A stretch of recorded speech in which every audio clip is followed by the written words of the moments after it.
वह अधिपति सूर्यकांत शर्मा के रवैये से काफी संतुष्ट था। यह साफ था कि सूर्यकांत शर्मा की माफी असली थी, केवल दिखावा नहीं। आपकी महानता के लिए धन्यवाद साथी साधक। सूर्यकांत शर्मा ने राहत की सांस ली और युवक को फिर से झुककर प्रणाम किया। शर्मा परिवार जैसे प्राचीन कुल के लिए भी ऐसे शीर्ष स्तर के विशेषज्ञ से दुश्मनी मोल लेना बेहद तनावपूर्ण था। ऐसा विशेषज्ञ जिसकी पृष्ठभूमि अज्ञात हो, जिसका परिवार से कोई संबंध न हो और जो अपनी ऊर्जा को पूरी तरह से छिपा सके, वह वास्तव में भयानक होता है। एक बार जब जानलेवा दुश्मनी हो जाती है तो जब तक प्रतिद्वंद्वी को मौके पर ही मार न दिया जाए, शर्मा परिवार को भविष्य में भारी मुसीबत का सामना करना पड़ सकता था। क्योंकि एक शीर्ष स्तर का विशेषज्ञ जो अपनी साधना की आभा को छिपा सकता है, उससे बचाव करना लगभग असंभव है। भले ही वे शर्मा परिवार के इलाके में दिखाई दें, उच्च अधिकारियों को इसकी भनक तक नहीं लगेगी। जैसे इस बार अगर एल्डर जगत शर्मा और कुंवर शौर्य इस युवक से नहीं भिड़े होते तो उन्हें अभी भी पता नहीं चलता कि वह वास्तव में एक भयानक रूप से शक्तिशाली दिव्य विकास लोक का विशेषज्ञ था। शिखा, कृपया मेरी ओर से इस साथी साधक का अच्छे से ख्याल रखना, कोई कमी मत आने देना, वरना बाहरी लोग कहेंगे कि हमारे शर्मा परिवार ने अपने संस्कार खो दिए हैं। सूर्यकांत शर्मा ने फिर शिखा शर्मा की ओर मुड़कर कहा। शिखा शर्मा के पिछले बयानों और उस युवक के साथ उसके घनिष्ठ संबंधों के आधार पर कोई भी देख सकता था कि उनके बीच कितना गहरा बंधन है। अगर सब कुछ ठीक रहा तो शिखा शर्मा के माध्यम से ऐसे शक्तिशाली विशेषज्ञ को शर्मा परिवार के साथ जोड़े रखना संभव हो सकता है, जिससे उनकी ताकत में एक अविश्वसनीय इजाफा होगा। अगर ऐसा दुर्जय विशेषज्ञ शर्मा परिवार का सहयोगी बन जाए तो उनकी शक्ति कई गुना बढ़ जाएगी। वर्तमान में शर्मा परिवार बाहरी और आंतरिक दोनों तरह की मुसीबतों का सामना कर रहा है। शायद इस युवक का आगमन उनके संकट को कम करने का एक अवसर बन सकता है। हालांकि इस मामले में जल्दबाजी नहीं की जा सकती। दूसरे एल्डर जगत शर्मा और कुंवर शौर्य के कारण युवक का शर्मा परिवार के प्रति नजरिया शायद अच्छा नहीं है। बहुत जल्दबाजी करना उल्टा पड़ सकता है। जब तक शिखा शर्मा वहां है तब तक युवक के भागने का कोई डर नहीं है। शिखा समझती है, आप निश्चिंत रहें अधिपति। यह सुनकर शिखा शर्मा ने जल्दी से सूर्यकांत शर्मा को प्रणाम किया। उसका वीरू उसके प्रति सबसे अधिक आज्ञाकारी था। जब तक कोई उन्हें परेशान नहीं करता तब तक किसी अवगत की आवश्यकता नहीं थी। उन दोनों का साथ होना ही सबसे बड़ी खुशी थी। ठीक है, तो मैं सब कुछ तुम पर छोड़ता हूं। सूर्यकांत शर्मा ने सहमति में सिर हिलाया। फिर उन्होंने मार्शल आर्ट अखाड़े के नीचे गड्ढे में बेसुध पड़े एल्डर जगत शर्मा पर एक नजर डाली और अपने पास खड़े व्यक्ति से शांत भाव से कहा, जाओ दूसरे एल्डर को वापस ले जाओ। हाल के वर्षों में जगत शर्मा का व्यवहार अपमानजनक होता जा रहा था। आज की घटना ने उसे एक गहरा सबक सिखा दिया था। इन लोगों को सबक सिखाने का यह एक अच्छा मौका था ताकि वे खुद पर काबू रखें, वरना वे अपने लापरवाह व्यवहार को जारी रखेंगे और पूरे परिवार में अराजकता पैदा करेंगे। जी अधिपति, उस व्यक्ति ने तुरंत सहमति व्यक्त की, गड्ढे में नीचे उतरा, जगत शर्मा को उठाया और सूर्यकांत शर्मा के पीछे पीछे चला गया। जहां तक मार्शल आर्ट अखाड़े के नुकसान की बात थी, शर्मा परिवार के अन्य सदस्य इसकी मरम्मत के लिए जिम्मेदार थे। इसलिए परिवार के मुखिया सूर्यकांत शर्मा को इसे व्यक्तिगत रूप से संभालने की कोई आवश्यकता नहीं थी। सूर्यकांत शर्मा और अन्य लोगों के जाने के बाद शशांक शर्मा और सुमित्रा, शिखा शर्मा, शेखर शर्मा और युवक के साथ मार्शल आर्ट अखाड़े से निकलकर अपने निवास पर लौट आए। इस घटना के बाद शर्मा परिवार में हर कोई जान गया कि शिखा शर्मा का जीवन साथी वास्तव में एक भयानक रूप से शक्तिशाली दिव्य विकास लोक का विशेषज्ञ था। उस दिन से शर्मा परिवार के वे सभी शिष्य जिन्होंने पहले शिखा शर्मा के बारे में कुछ विचार पाले थे, उन्होंने अपने इरादे त्याग दिए और उसकी ओर आंख उठाकर देखने की भी हिम्मत नहीं की। आखिरकार कुंवर शौर्य और एल्डर जगत शर्मा का हश्र एक चेतावनी के रूप में सामने था। दूसरों के हस्तक्षेप के बिना शिखा शर्मा और वह युवक शर्मा परिवार में एक मधुर और सुखी जीवन व्यतीत करने लगे। शशांक शर्मा और सुमित्रा ने यह दृश्य देखा और उन्हें संतुष्टि और बेबसी दोनों महसूस हुई। मूल रूप से वे शिखा शर्मा और युवक की शादी जल्द से जल्द करना चाहते थे ताकि वे आधिकारिक तौर पर पति पत्नी बन सकें। हालांकि जब से शशांक शर्मा को संदेह हुआ कि यह लड़का विराट का अवतार हो सकता है, तब से वे इस मामले में हिचकिचा रहे थे। शिखा शर्मा और विराट के बीच अनसुलझा संघर्ष एक महत्वपूर्ण छिपे हुए खतरे की तरह बना हुआ था। अगर विराट आकर इस अवतार को वापस ले जाता तो मुसीबत बहुत बड़ी हो जाएगी। इसलिए शशांक शर्मा शिखा शर्मा और उस लड़के की शादी की व्यवस्था करने से पहले शिखा शर्मा और विराट के बीच के संघर्ष के पूरी तरह से सुलझने का इंतजार करना चाहते थे। सख्ती से कहा जाए तो शिखा शर्मा और लड़के के बीच का मामला संक्षेप में अभी भी शिखा शर्मा और विराट के बीच का मामला था। यदि वह लड़का वास्तव में विराट का अवतार था तो वह विराट का ही एक हिस्सा था। शिखा शर्मा का विराट को नजरअंदाज करके इस लड़के के साथ जुड़ना खुद को धोखा देना और वास्तविकता से भागना था। शशांक शर्मा को लगा कि अंततः शिखा शर्मा को विराट का सामना करना ही पड़ेगा। वह हमेशा के लिए अतीत से नहीं भाग सकती थी। सुमित्रा के विचार भी अपने पति से मिलते जुलते थे। हालांकि वह अपनी बेटी के लिए इतना शक्तिशाली और उपयुक्त पति पाकर बहुत खुश थी, लेकिन वह युवक की पहचान को लेकर कुछ हद तक चिंतित भी थी और समझ नहीं पा रही थी कि क्या किया जाए।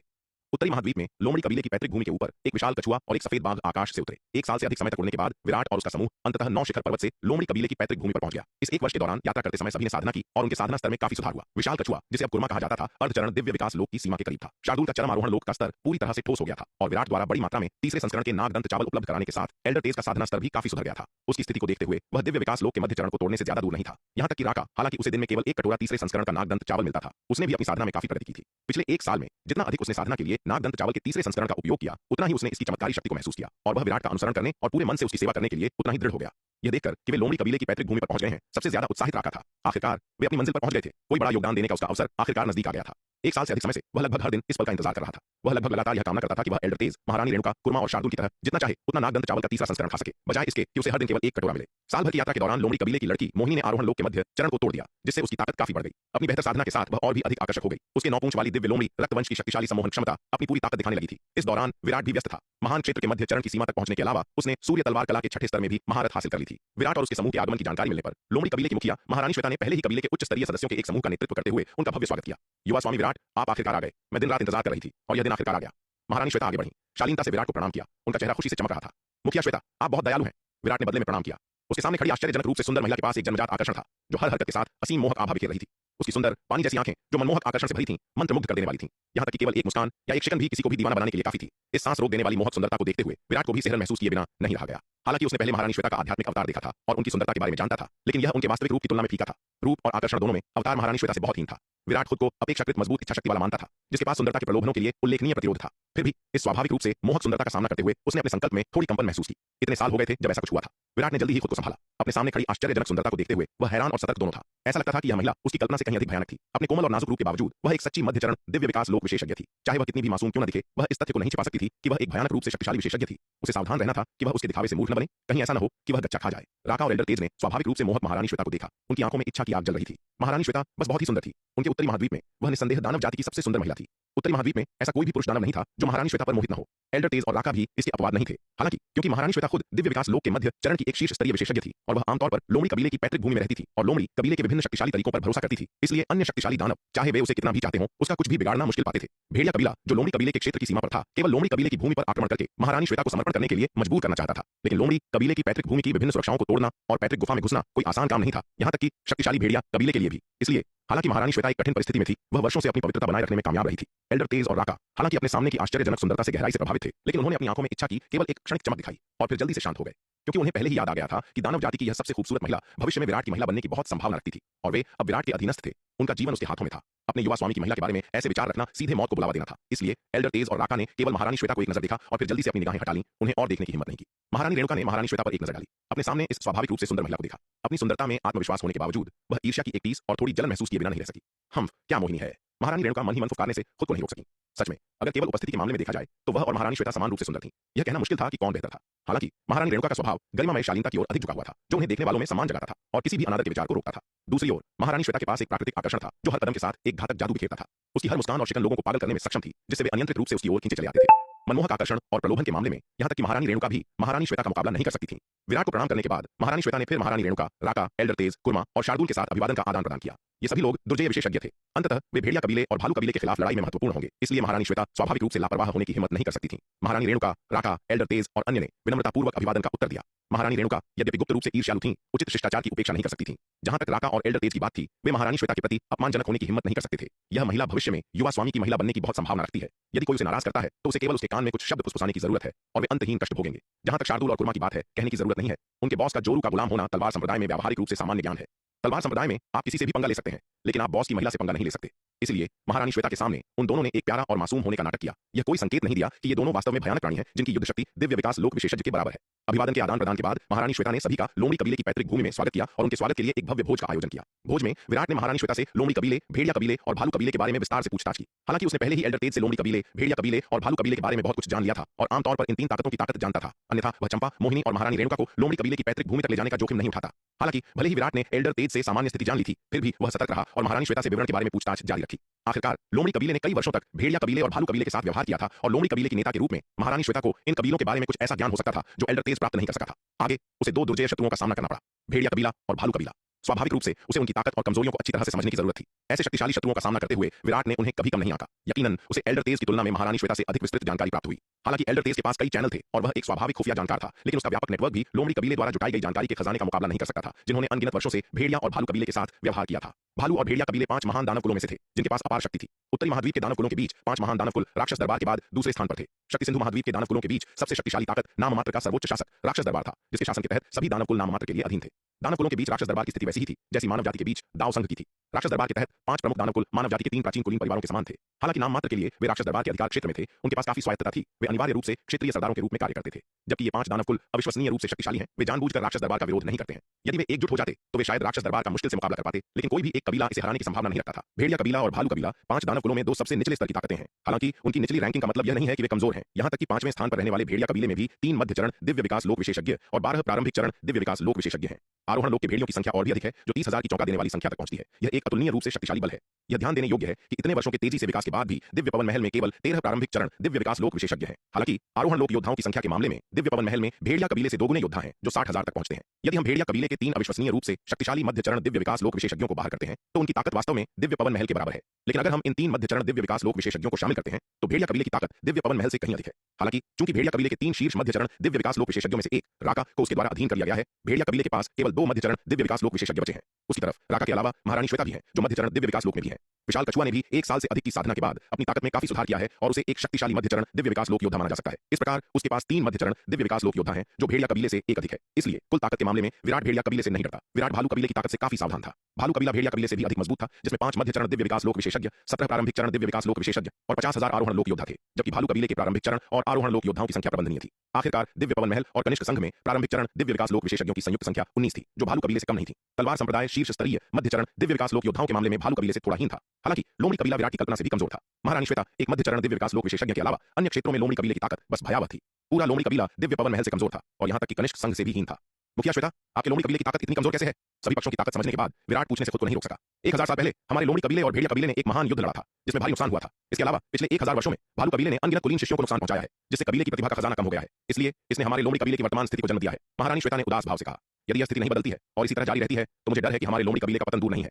महारानी श्वेता की बातें सुनकर विराट चुप हो गया। लोमड़ी कबीले की स्थिति उसकी कल्पना से कहीं ज्यादा खराब थी। भले ही वह वास्तव में लोमड़ी कबीले को अपने अधीन कर ले, केवल वास्तव में उपयोगी लोग महारानी श्वेता और एल्डर ललिता होंगे, जो दोनों दिव्य विकास लोक विशेषज्ञ थीं। जहां तक लोमड़ी कबीले के अन्य मार्शल कलाकारों की बात है, वे कुछ न होने से बस थोड़े बेहतर थे। हालांकि चूंकि वह पहले ही आ चुका था, वह केवल एक समय में एक कदम उठा सकता था। वह इतना सब कुछ बेकार में नहीं कर सकता था। इसके अलावा महारानी श्वेता आखिरकार एक मध्य चरण दिव्य विकास लोक विशेषज्ञ थीं। तलवार संप्रदाय के लिए ऐसे शक्तिशाली मध्य चरण दिव्य विकास लोक सेनानी को प्राप्त करना उनकी उच्च स्तरीय युद्ध शक्ति के लिए एक महत्वपूर्ण बढ़ावा था। स्वागत भोज के बाद महारानी श्वेता लोमड़ी कबीले की पैतृक भूमि के बारे में और जानने के लिए विराट को ले गईं। वह विराट को उनके लोमड़ी कबीले की एकमात्र उम्मीद मानती थीं और स्वाभाविक रूप से उससे कुछ भी नहीं छिपाती थीं। एक विस्तृत जांच के बाद विराट ने पाया कि लोमड़ी कबीले की पैतृक भूमि में बेहद मजबूत सुरक्षा थी, खासकर इसका सुरक्षात्मक व्यूह जो अविश्वसनीय रूप से शक्तिशाली था। विराट ने यहां तक अनुमान लगाया कि सुरक्षात्मक व्यूह शायद किसी महाविपत्ति लोक विशेषज्ञ द्वारा स्थापित किया गया होगा, अन्यथा यह इतना जटिल और गहरा नहीं होता। हालांकि चाहे लोमड़ी कबीले के स्वयं के अनुचित रखरखाव के कारण या किसी अन्य कारण से लोमड़ी कबीले की पैतृक भूमि के सुरक्षात्मक व्यूह को काफी नुकसान हुआ था। कई जगहों पर अपर्याप्त ऊर्जा के कारण इसने अपना कार्य भी खो दिया था। इसके परिणाम स्वरूप एक समय का जटिल और शक्तिशाली सुरक्षात्मक व्यूह अपनी पूर्व ताकत की तुलना में काफी कमजोर हो गया था। मुखिया श्वेता, आपके लोमड़ी कबीले की पैतृक भूमि का सुरक्षात्मक व्यूह इतना शक्तिशाली है, आप क्षतिग्रस्त हिस्सों की मरम्मत क्यों नहीं करती और ऊर्जा की कमी वाले क्षेत्रों को आध्यात्मिक पत्थरों से फिर से क्यों नहीं भरती ताकि इसकी शक्ति बहाल हो सके?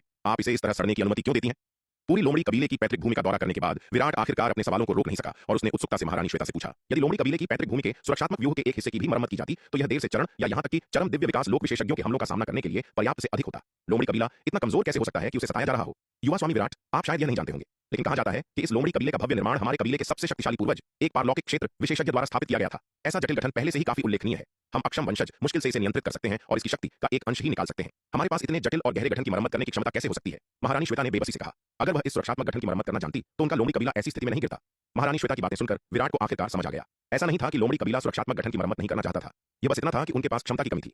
खैर, भले ही आप इस क्षतिग्रस्त गठन की मरम्मत नहीं कर सकते, आप कम से कम उन हिस्सों में ऊर्जा की भरपाई तो कर सकते थे जो आध्यात्मिक पत्थरों से ऊर्जा से बाहर हो गए हैं, विराट ने कहा। यहां तक कि उन क्षेत्रों में ऊर्जा की भरपाई करना भी इस सुरक्षात्मक गठन की शक्ति को कई गुना बढ़ाने के लिए पर्याप्त होगा। ऐसा तो नहीं हो सकता कि आप आध्यात्मिक पत्थरों को भरना भी नहीं जानते, है ना? यदि लोमड़ी कबीला इस गठन की ऊर्जा को फिर से भरना भी नहीं जानता था तो वे पूरी तरह से बेकार होंगे। युवा स्वामी विराट, हम भी इस सुरक्षात्मक गठन की ऊर्जा को फिर से भरना चाहते हैं, लेकिन इतनी लंबी अवधि के बाद गठन को गंभीर ऊर्जा हानि हुई है और बहुत कम ऊर्जा बची है। इतनी भारी मात्रा में ऊर्जा को फिर से भरने के लिए आवश्यक आध्यात्मिक पत्थर एक खगोलीय आंकड़ा होंगे। हमारे लोमड़ी कबीले ने इन पिछले वर्षों में जीवित रहने के लिए संघर्ष किया है, हमें इतना बड़ा भाग्य कहां से मिलेगा? महारानी श्वेता ने कड़वी मुस्कान के साथ कहा। महारानी श्वेता की बातें सुनकर विराट फिर से अवाक रह गया। लानत है, तो कमजोर होने के अलावा आपका लोमड़ी कबीला कंगालों का झुंड भी है।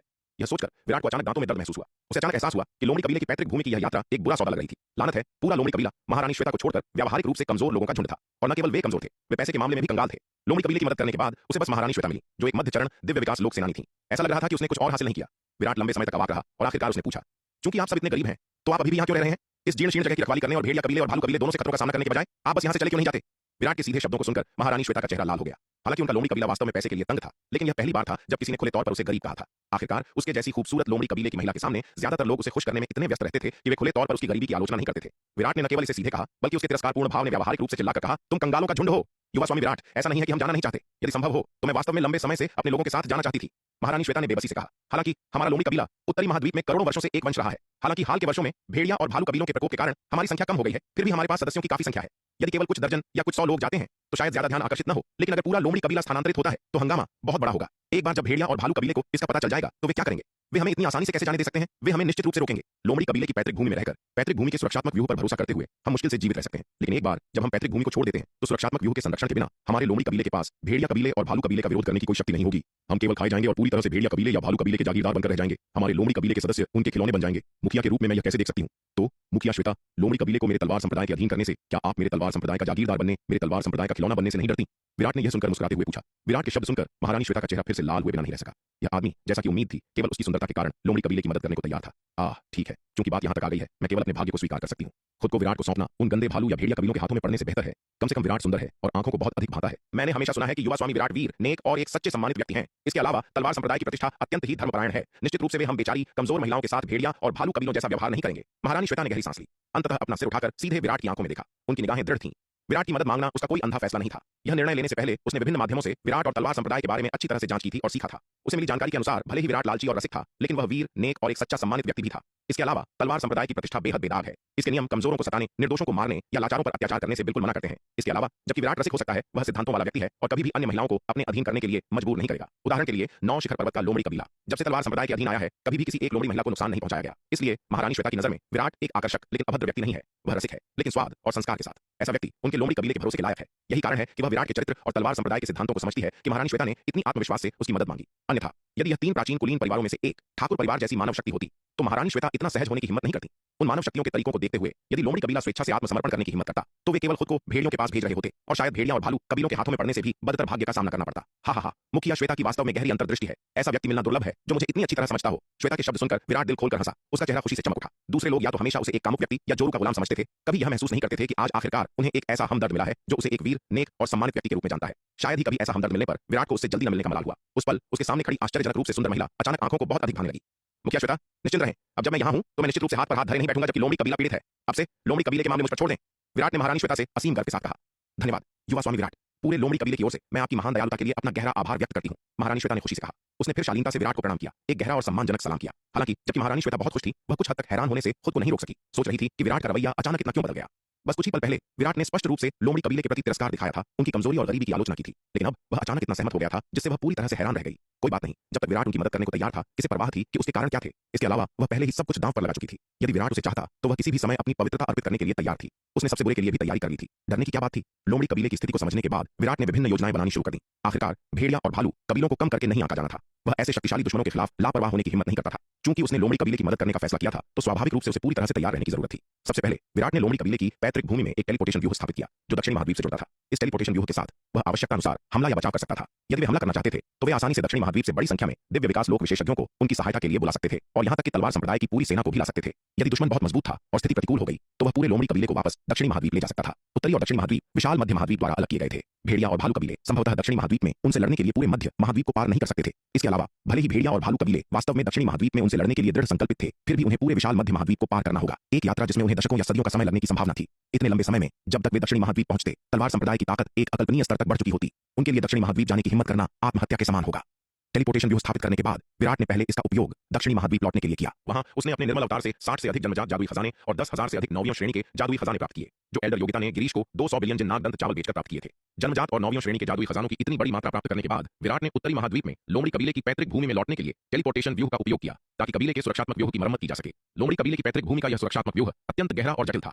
विराट के वर्तमान साधना स्तर और ताबीज व्यूह में महारत को देखते हुए उसके लिए खरोंच से इतना शक्तिशाली व्यूह बनाना मुश्किल होगा। अब तक महारानी रेणुका के हमलों का डटकर सामना कर रहा था, अचानक नीचे का नजारा देखकर सन्न रह गया कि इस सुरक्षात्मक व्यूह में पहले से ही एक विशाल आधार था। हालांकि अपनी उम्र के कारण इसे काफी नुकसान हुआ था, फिर भी इसमें कई मूल्यवान तत्व थे। इसकी मूल नींव पर मरम्मत करना कुछ भी नहीं से इतना जटिल और गहरा व्यूह बनाने की तुलना में कहीं अधिक आसान था। कुछ शुरुआती मरम्मत करने के बाद विराट ने महान गठन के समाप्त हो चुके हिस्सों में ऊर्जा को फिर से भरने के लिए काफी मात्रा में आध्यात्मिक पत्थर निकाले। विराट की मरम्मत के बाद लोमड़ी कबीले की पैतृक भूमि का सुरक्षात्मक गठन पूरी तरह से नया हो गया। इसकी शक्ति बहुत बढ़ गई। विराट ने सावधानी से इसे महसूस किया और मोटे तौर पर अनुमान लगाया कि यदि गठन पूरी तरह से सक्रिय हो गया तो यह देर से चरण या यहां तक कि चरम दिव्य विकास लोक विशेषज्ञों के पूर्ण बल हमलों का सामना करने में सक्षम होगा। हालांकि उसने मरम्मत के बाद गठन की शक्ति का वास्तव में परीक्षण नहीं किया था और वह निश्चित नहीं था कि यह वास्तव में कितना शक्तिशाली हो सकता है। आखिरकार जिन विशेषज्ञों का उसने सामना किया था उनमें सबसे मजबूत केवल मध्य चरण दिव्य विकास लोक विशेषज्ञ थे। उसने कभी कोई देर चरण या चरम दिव्य विकास लोक विशेषज्ञ नहीं देखा था और न ही वह उनकी वास्तविक शक्ति जानता था। हालांकि दिवाकर एक देर चरण दिव्य विकास लोक विशेषज्ञ थे। विराट ने केवल दिवाकर के दिव्य चेतना अवतार को देखा था। उसने कभी दिवाकर का वास्तविक रूप नहीं देखा था। विराट दिवाकर की वास्तविक ताकत के बारे में समान रूप से अनिश्चित था।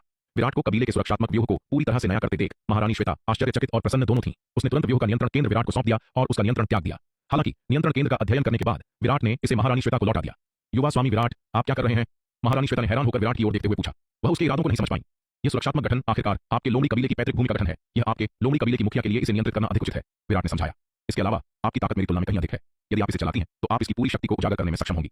मेरी वर्तमान ताकत के साथ भले ही मैंने इस सुरक्षात्मक गठन को नियंत्रित किया हो, मैं शायद इसकी शक्ति का केवल 1 या 2/10वां हिस्सा ही निकाल पाऊंगा, जो इतने शक्तिशाली गठन की बर्बादी होगी। यदि वह इसे नियंत्रित करता तो इसकी वास्तविक शक्ति को उजागर करने में उसकी सहायता के लिए कई दिव्य विकास लोक विशेषज्ञों की आवश्यकता होती। एक मध्य चरण दिव्य विकास लोक विशेषज्ञ के रूप में महारानी श्वेता की ताकत इस सुरक्षात्मक गठन की शक्ति को उजागर करने के लिए पर्याप्त से अधिक थी। ओह ठीक है फिर। विराट की बात सुनकर महारानी श्वेता ने मना नहीं किया और विराट से सुरक्षात्मक गठन का नियंत्रण केंद्र ले लिया। कबीले सुरक्षात्मक गठन का नियंत्रण केंद्र महारानी श्वेता को वापस सौंपने के बाद विराट ने उन्हें जटिल और गहरे गठन के बारे में विस्तार से समझाया, जिससे व्यूह के बारे में उनकी समझ और ज्ञान बढ़ गया ताकि वह इस शक्तिशाली गठन को बेहतर ढंग से नियंत्रित कर सकें। विराट के विस्तृत स्पष्टीकरण के बाद गठन पर महारानी श्वेता का नियंत्रण वास्तव में काफी बढ़ गया। लोमड़ी कबीले की पैतृक भूमि का सुरक्षात्मक व्यूह एक प्राचीन और जीर्ण शीर्ण संरचना है जो पीढ़ियों से चली आ रही है। ताबीज व्यूह में प्रत्येक लोमड़ी कबीले के नेता की अलग अलग प्रतिभाओं के कारण व्यूह के बारे में उनकी समझ अलग अलग थी, जिसके परिणाम स्वरूप महारानी श्वेता तक पहुंचने तक व्यूह की नियंत्रण विधि अधूरी रह गई। महारानी श्वेता का ताबीज व्यूह कौशल भी सीमित था और उनका विरासत में मिला कौशल औसत दर्जे का था, जिससे सुरक्षात्मक व्यूह पर उनका बहुत सीमित नियंत्रण रह गया था। यही कारण है कि लोमड़ी दानव कबीला भेड़िया और भालू कबीलों के दबाव में इतनी अनिश्चित स्थिति में है। यदि महारानी श्वेता के पास सुरक्षात्मक व्यूह की मजबूत पकड़ होती और वह इसकी वास्तविक शक्ति को उजागर कर सकती तो लोमड़ी दानव कबीला ऐसी स्थिति में नहीं होता। हालांकि जबकि सुरक्षात्मक व्यूह महारानी श्वेता के लिए अविश्वसनीय रूप से गहरा है, यह विराट के लिए केवल ठीक ठाक है। विराट ने अब सर्वपथ मूल ऋण व्यूह विरासत से अनगिनत गहरे और रहस्यमय ऋण व्यूह हासिल कर लिए हैं। ऋण व्यूह में उसकी महारत में पूरे शक्ति सिंधु महाद्वीप में कोई भी उसकी तुलना नहीं कर सकता है। इसके अलावा उसका स्वर्ण ड्रैगन अवतार वर्षों से महान मैदानों के तल पर प्राचीन ड्रैगन महल के खंडारों के भीतर भव्य व्यूह की परतों को अथक रूप से समझ रहा है। इन व्यूह को तोड़ने की प्रक्रिया में विराट का ऋण व्यूह कौशल भी लगातार सुधर रहा है। हालांकि लोमड़ी कबीले की पैतृक भूमि का सुरक्षात्मक व्यूह जटिल है, लेकिन यह महान मैदानों के तल पर प्राचीन ड्रैगन महल के खंडारों के रक्षात्मक व्यूह से हीन है। यह केवल इसलिए है क्योंकि विराट वर्तमान में अपनी ताकत से सीमित है कि वह खरोंच से ऐसा रक्षात्मक व्यूह भी स्थापित कर सकता है। मरम्मत करना तो दूर की बात है। विराट की नजर में लोमड़ी कबीले की पैतृक भूमि के सुरक्षात्मक व्यूह में कोई रहस्य नहीं है। विराट के संरक्षण में महारानी श्वेता ने कबीले के सुरक्षात्मक गठन की गहरी समझ हासिल की और उस पर अपना नियंत्रण काफी बढ़ा दिया। उसने संक्षेप में इसकी शक्ति का परीक्षण किया और पाया कि विराट की मरम्मत के बाद गठन की शक्ति पहले की तुलना में दर्जनों गुना बढ़ गई थी जब वह इसे नियंत्रित करती थी। गठन की भयानक शक्ति को महसूस करते हुए महारानी श्वेता बहुत खुश हुई और उनका आत्मविश्वास बढ़ गया। इस सुरक्षात्मक गठन के साथ वह विराट और तलवार संप्रदाय पर भरोसा किए बिना अपने लोमड़ी दानव कबीले की रक्षा कर सकती थी और अब भेड़िया और भालू कबीलों से नहीं डरती थी। बेशक यह गठन द्वारा कवर किए गए क्षेत्र तक सीमित था जो सैकड़ों अरबों मील तक फैला था। इसकी सीमा से परे वह अभी भी भेड़िया और भालू कबीलों से निपटने में असमर्थ होगी। इसलिए यदि उनका लोमड़ी कबीला कोई रास्ता निकालना चाहता था तो उन्हें अभी भी विराट और तलवार संप्रदाय की शक्ति पर भरोसा करना था। अन्यथा इस कबीले सुरक्षात्मक व्यूह के संरक्षण के साथ भी लोमड़ी कबीला केवल सैकड़ों अरबों मील के दायरे की सुरक्षा की गारंटी दे सकता था। यदि भेड़िया और भालू कबीलों ने उनकी नाकेबंदी कर दी तो वे अभी भी उस क्षेत्र के भीतर फंसकर मारे जाएंगे। लंबे समय में लोमड़ी कबीले को अभी भी विनाश का सामना करना पड़ेगा। आखिरकार सैकड़ों अरबों मील के दायरे में लोमड़ी कबीले की पैतृक भूमि को छोड़े बिना लोमड़ी दानव कबीला साधना संसाधन कैसे प्राप्त कर सकता है और विकास जारी रख सकता है। इसलिए महारानी श्वेता कबीले सुरक्षात्मक व्यूह की बढ़ी हुई शक्ति के कारण आत्मसंतुष्ट नहीं हुई और अभी भी सम्मानपूर्वक विराट को धन्यवाद दिया। जैसे ही दोनों सुखद आदान प्रदान कर रहे थे, विराट को अचानक मोहिनी से एक संदेश मिला। युवा स्वामी जल्दी आइए, कोई बहन चंपा और बहन नीलिमा को परेशान कर रहा है। लोमड़ी कबीले की लड़की की घबराई हुई आवाज संचार टोकन से आई। क्या चंपा और नीलिमा से पंगा लेने की किसकी हिम्मत हुई? मोहिनी की बात सुनकर विराट तुरंत क्रोधित हो गया। चंपा उसके सबसे महत्वपूर्ण लोगों में से एक थी। उसे छूने की हिम्मत करना व्यावहारिक रूप से उसकी दुखती रग को छूने जैसा था। मोहिनी का संदेश प्राप्त करने के बाद विराट ने महारानी श्वेता का अभिवादन करने की भी परवाह नहीं की और तुरंत एक टेलीपोर्टेशन ताबीज निकालकर चंपा की दिशा में चल पड़ा। उसने किसी भी समय उनके स्थानों को इंगित करने के लिए चंपा, नीलिमा और लोमड़ी लड़की पर लोकेटिंग ताबीज रखे थे ताकि अगर वे मुसीबत में हों तो वह उनके लिए वहां मौजूद रह सके। लोमड़ी कबीले की पैतृक भूमि पर पहुंचने के बाद चंपा और नीलिमा कुछ दिनों तक रहीं, कुछ उबाऊ और बेचैन महसूस कर रही थीं, तो समूह टहलने के लिए बाहर गया। चंपा और नीलिमा पहले से ही काफी मजबूत थे। उनकी वर्तमान ताकत के साथ जब तक कि वे एक सच्चे दिव्य विकास लोक विशेषज्ञ का सामना नहीं करते, बहुत कम लोग उन्हें हरा सकते थे। यहाँ तक कि उनमें से सबसे कमजोर मोहिनी भी एक साधारण अर्धचरण दिव्य विकास लोक विशेषज्ञ के खिलाफ मुश्किल से ही सही लेकिन टिकी रह सकती थी। इसके अलावा चूंकि उनके पास महारानी रेणुका दिव्य विकास लोक की एक शक्तिशाली विशेषज्ञ उनके साथ बाहर जाने पर थी, इसलिए विराट बहुत ज्यादा चिंतित नहीं था। हालांकि आज उसे खबर मिली कि कोई चंपा और नीलिमा को परेशान कर रहा है। इसने विराट को चौंका दिया और क्रोधित कर दिया, जिसने तुरंत वहां पहुंचने के लिए टेलीपोर्टेशन ताबीज का उपयोग किया। महारानी श्वेता भी चौंक गईं जब उन्होंने विराट की आकृति को एक पल में गायब होते देखा। यह कैसी तकनीक थी, इतनी गति? उनकी धारणा में विराट की आकृति एक पल में खरबों मील दूर दिखाई दे चुकी थी। ऐसी भयानक यात्रा गति कुछ ऐसी थी जिसका मुकाबला वह मध्य चरण दिव्य विकास लोक की एक शीर्ष विशेषज्ञ भी नहीं कर सकती थी। उनकी धारणा में विराट कई बार और चमका, उसकी आकृति उनकी सीमा से जल्दी गायब हो गई। विराट का साधना स्तर केवल महान क्षेत्र के मध्य चरण में था। जब विराट खरबों मील दूर था तो वह आभा जो वह महसूस कर सकती थी पहले से ही बहुत धुंधली थी। मार्शल कलाकारों के बीच आपसी धारणा में साधना का स्तर जितना ऊंचा होता है उतनी ही दूर की दूरी को महसूस किया सकता है। यदि विराट एक दिव्य विकास लोक विशेषज्ञ होता तो जिस दूरी को महारानी श्वेता महसूस कर सकती थी वह इन मात्र खरबों मील से कहीं अधिक होती। आखिरकार एक मार्शल कलाकार का साधना स्तर जितना ऊंचा होता है उनकी आभा उतनी ही मजबूत होती है और इसे उतनी ही स्पष्ट रूप से महसूस किया जाएगा। महारानी श्वेता ने केवल एक सांस के लिए देरी की और तुरंत चल पड़ी, उस दिशा की ओर उड़ते हुए जहां विराट भागा था। इस समय विराट से यह पूछे बिना भी कि क्या हुआ था, वह जानती थी कि उस दिशा में कुछ गंभीर हुआ है, क्योंकि इस समय उस दिशा में अत्यंत आश्चर्यजनक युद्ध की हलचल मच गई थी। हंगामे की भयावहता को देखते हुए यह स्पष्ट रूप से दिव्य विकास लोक विशेषज्ञों के बीच युद्ध का परिणाम था। महारानी श्वेता को थोड़ा तनाव महसूस किए बिना नहीं रहा गया। क्या यह महारानी रेणुका और भालू कबीले के विशेषज्ञों के बीच की बड़ी लड़ाई हो सकती है? समय की गणना करते हुए ऐसा लग रहा था कि यह साल का वह समय था जब भालू कबीला लोमड़ी कबीले के पास सुंदरियों की मांग करने आता था। लोमड़ी कबीले की पैतृक भूमि से 2 ट्रिलियन मील पूर्व में एक भीषण युद्ध चल रहा था। सबसे भीषण लड़ाई आकाश में सबसे ऊंचे बिंदु पर हुई, जहां दिव्य पवन महल की स्वामी महारानी रेणुका और एक भारी भरकम बूढ़ा आदमी एक भयंकर संघर्ष में बंद थे। हालांकि महारानी रेणुका के पास एक मध्य श्रेणी का जन्मजात तलवार जादुई हथियार था और उनके पास असाधारण युद्ध शक्ति थी, लेकिन वह भारी भरकम बूढ़ा आदमी भी स्पष्ट रूप से कोई साधारण प्रतिद्वंद्वी नहीं था जो महारानी रेणुका के निरंतर हमलों का सामना करने में कामयाब रहा। युद्ध को देखते हुए उसे हराना महारानी रेणुका के लिए स्पष्ट रूप से आसान नहीं था। भारी भरकम बूढ़े आदमी पर जमकर हमला करते हुए महारानी रेणुका गुप्त रूप से आश्चर्यचकित थी। इस बूढ़े कुत्ते की ताकत वास्तव में उल्लेखनीय थी। वह 1 दशक से अधिक समय से दिव्य विकास लोक में थी और तलवार संप्रदाय से तीसरे संस्करण के नागदंत चावल की बड़ी मात्रा की दैनिक आपूर्ति के साथ उनकी ताकत उनकी शुरुआती सफलता के बाद से कई गुना बढ़ गई थी। अपनी ताकत के साथ वह पहले से ही प्रारंभिक चरण दिव्य विकास लोक मार्शल कलाकारों के बीच शीर्ष स्तरीय मानी जाती थी। अपने मध्य श्रेणी के जन्मजात तलवार जादुई हथियार के साथ वह व्यावहारिक रूप से उनके बीच बेजोड़ थी। फिर भी इस बूढ़े कुत्ते से इतने लंबे समय तक लड़ने के बाद भी वह उसे हरा नहीं सकी। उसकी ताकत वास्तव में आश्चर्यजनक थी। उन्हें कम ही पता था, जबकि महारानी रेणुका हैरान थी। दूसरा पक्ष और भी अधिक भयभीत था। लड़ाई की शुरुआत में उसने इस महिला को गंभीरता से नहीं लिया था। वह आखिरकार एक शीर्ष स्तरीय विशेषज्ञ था जो प्रारंभिक चरण दिव्य विकास लोक की बाधा तक पहुंच गया था। मध्य चरण को तोड़ने से केवल एक कदम दूर भालू कबीले के भीतर दिव्य विकास लोक के मध्य चरण के 5 शीर्ष स्तरीय विशेषज्ञों के अलावा वह सबसे मजबूत था। अपनी ताकत के साथ साधारण प्रारंभिक चरण दिव्य विकास लोक मार्शल कलाकार उसका मुकाबला नहीं कर सकते थे। जब तक कि उसका सामना मध्य चरण दिव्य विकास लोक विशेषज्ञ से नहीं होता, वह व्यावहारिक रूप से प्रारंभिक चरण दिव्य विकास लोक मार्शल कलाकारों के बीच अजेय था। हालांकि उसने कभी उम्मीद नहीं की थी कि जिस महिला से उसका सामना हुआ वह इतनी शक्तिशाली होगी। उनके आदान प्रदान के बाद न केवल वह थोड़ा भी लाभ प्राप्त नहीं कर सका, बल्कि वास्तव में उसके द्वारा दबाया जा रहा था, जिसने उसे वास्तव में आश्चर्यचकित कर दिया। इसके अलावा यह महिला काफी अमीर थी। एक प्रारंभिक चरण दिव्य विकास लोक मार्शल कलाकार जिसके पास मध्य श्रेणी का जन्मजात तलवार जादुई हथियार था, वास्तव में अप्रत्याशित था। यह ज्ञात होना चाहिए कि पूरे शक्ति सिंधु महाद्वीप में जन्मजात जादुई हथियार सीमित थे और ग्रेड जितना ऊंचा होता वे उतने ही दुर्लभ होते। उसने लाखों वर्षों तक साधना की थी और अभी भी वह मध्य श्रेणी का जन्मजात जादुई हथियार हासिल नहीं कर सका था। फिर भी यह महिला जो बहुत युवा दिखती थी, उसके पास एक मध्य श्रेणी का जन्मजात तलवार जादुई हथियार था, जिसने वास्तव में उसे असंतुलित और बेहद ईर्ष्यालु महसूस कराया। यह भारी भरकम बूढ़ा आदमी, हालांकि महारानी रेणुका द्वारा दबाया जा रहा था, अपने सदमे के बावजूद शांत रहा। हालांकि उसके सामने आश्चर्यजनक रूप से सुंदर महिला अपने मध्य श्रेणी के जन्मजात तलवार जादुई हथियार के साथ उस पर हावी हो रही थी, लेकिन उसकी साधना कहीं बेहतर थी। जैसे जैसे लड़ाई खींचेगी, उसका सच्चा सार अनिवार्य रूप से उससे पहले समाप्त हो जाएगा। उसे भरोसा था कि वह उसे केवल थका कर हरा सकता है, इसलिए अपने अस्थायी नुकसान के बावजूद भारी भरकम बूढ़ा आदमी अंतिम जीत के प्रति आश्वस्त रहा। महारानी रेणुका और भारी भरकम बूढ़े आदमी के बीच युद्ध के मैदान के अलावा एक और युद्ध का मैदान भी भयंकर रूप से मुकाबला कर रहा था। चंपा एक अर्धचरण जन्मजात तलवार जादुई हथियार पकड़े हुए एक भारी भरकम प्रभावशाली आदमी के साथ भीषण लड़ाई में बंद थी। दूसरी ओर नीलिमा को एक दर्जन से अधिक अर्धचरण दिव्य विकास लोक विशेषज्ञों द्वारा घेरा जा रहा था, जबकि मोहिनी का प्रतिद्वंद्वी भी एक अर्धचरण दिव्य विकास लोक विशेषज्ञ था। युद्ध के मैदान की स्थिति को देखते हुए नीलिमा की दुर्दशा सबसे कठिन थी। हालांकि यह बहुत मजबूत थी, लेकिन इसके लिए अकेले ही एक दर्जन से अधिक अर्धचरण दिव्य विकास लोक विशेषज्ञों के संयुक्त हमले का सामना करना कोई आसान काम नहीं था। सौभाग्य से इसके पास नवनाग दिव्य अग्निढाल की एक प्रतिकृति थी जो अत्यंत शक्तिशाली बल को उजागर कर सकती थी, जिससे वह इन विशेषज्ञों के हमले के खिलाफ मुश्किल से ही सही टिकी रह सकती थी। चंपा की स्थिति भी उतनी ही कठिन थी। हालांकि उसका प्रतिद्वंद्वी केवल एक व्यक्ति था, लेकिन वह भारी भरकम आदमी युद्ध शक्ति के मामले में एक दर्जन अर्धचरण दिव्य विकास लोक विशेषज्ञों के संयुक्त बल से कमजोर नहीं था। यदि यह उसकी जन्मजात फीनिक्स अग्नि की शक्तिशाली प्रकृति और उसके स्वर्गीय फीनिक्स रक्तवंश के अत्यंत उच्च स्तर के लिए नहीं होता, जिसका उस आदमी पर महत्वपूर्ण दमनकारी प्रभाव था, तो वह शायद उसका मुकाबला नहीं कर पाती। समूह के बीच मोहिनी को सबसे कम दबाव का सामना करना पड़ा। हालांकि उसका प्रतिद्वंद्वी भी एक अर्धचरण दिव्य विकास लोक विशेषज्ञ था, लेकिन यह स्पष्ट था कि उससे निपटने के लिए भेजा गया अर्धचरण दिव्य विकास लोक योद्धा उनके समूह में सबसे कमजोर था। मोहिनी की ताकत के साथ ऐसे साधारण अर्धचरण दिव्य विकास लोक मार्शल कलाकार से निपटना काफी आसान था। यही कारण था कि सभी के बीच केवल वही विराट को संदेश भेजने का समय निकाल सकी। छोटी सुंदरी, संघर्ष करना बंद करो और मुझे समर्पण कर दो। मैं गारंटी देता हूं कि मैं तुम्हें आनंद से मरने जैसा महसूस कराऊंगा, रुकने में असमर्थ, और तुम्हें एक महिला होने की खुशियों का अनुभव कराऊंगा। युद्ध के मैदान में भारी भरकम आदमी चंपा से लड़ते हुए बेशर्मी से उसे ऊपर से नीचे तक देख रहा था। उसकी आंखों में कामुक हंसी थी, जैसे वह बोल रहा था। यह वास्तव में अप्रत्याशित था कि सुंदरियों को पुनः प्राप्त करने के लिए लोमड़ी कबीले के क्षेत्र की इस यात्रा पर वे आधे रास्ते में ही कई ऐसी उत्कृष्ट सुंदरियों का सामना करेंगे। ये सुंदरियां, चाहे वह एल्डर भालू झाओ से लड़ने वाली दिव्य विकास लोक सुंदरी हो, उनके सामने छोटी सुंदरी हो, या अन्य लोमड़ी कबीले की सुंदरी, सभी असाधारण रूप से सुंदर थीं, जो दुनिया में शायद ही कभी देखी जाती हैं। इन वर्षों में हालांकि उसने लोमड़ी कबीले से कई सुंदरियां ली थीं, उनमें से कोई भी उनके सामने की इन आश्चर्यजनक सुंदरियों की तुलना नहीं कर सकती थी। उसने अब तक जितनी भी सुंदरियां देखी थीं, उनमें से शायद केवल लोमड़ी कबीले की मुखिया महारानी श्वेता ही रूप के मामले में इन सुंदरियों को टक्कर दे सकती थी। इस बार वास्तव में उसकी किस्मत चमक गई थी। एक ही बार में इतनी सारी उत्कृष्ट सुंदरियों का सामना करना पड़ा। यदि वह उन सभी को अपने घर ले जा सके तो यह एक अभूतपूर्व आनंद होगा। भारी भरकम आदमी तेजी से उत्साहित हो गया। चंपा के प्रति उसकी निगाहें और भी कामुक हो गईं। सुखद संभावनाओं पर विचार करते हुए उसके मुंह से लार भी टपकने लगी। यह देखकर चंपा को बहुत गुस्सा आया। उसका चेहरा तनावपूर्ण था। वह चुप रही और उसकी लंबी तलवार ने भारी भरकम आदमी पर लगातार और भयंकर हमला शुरू कर दिया।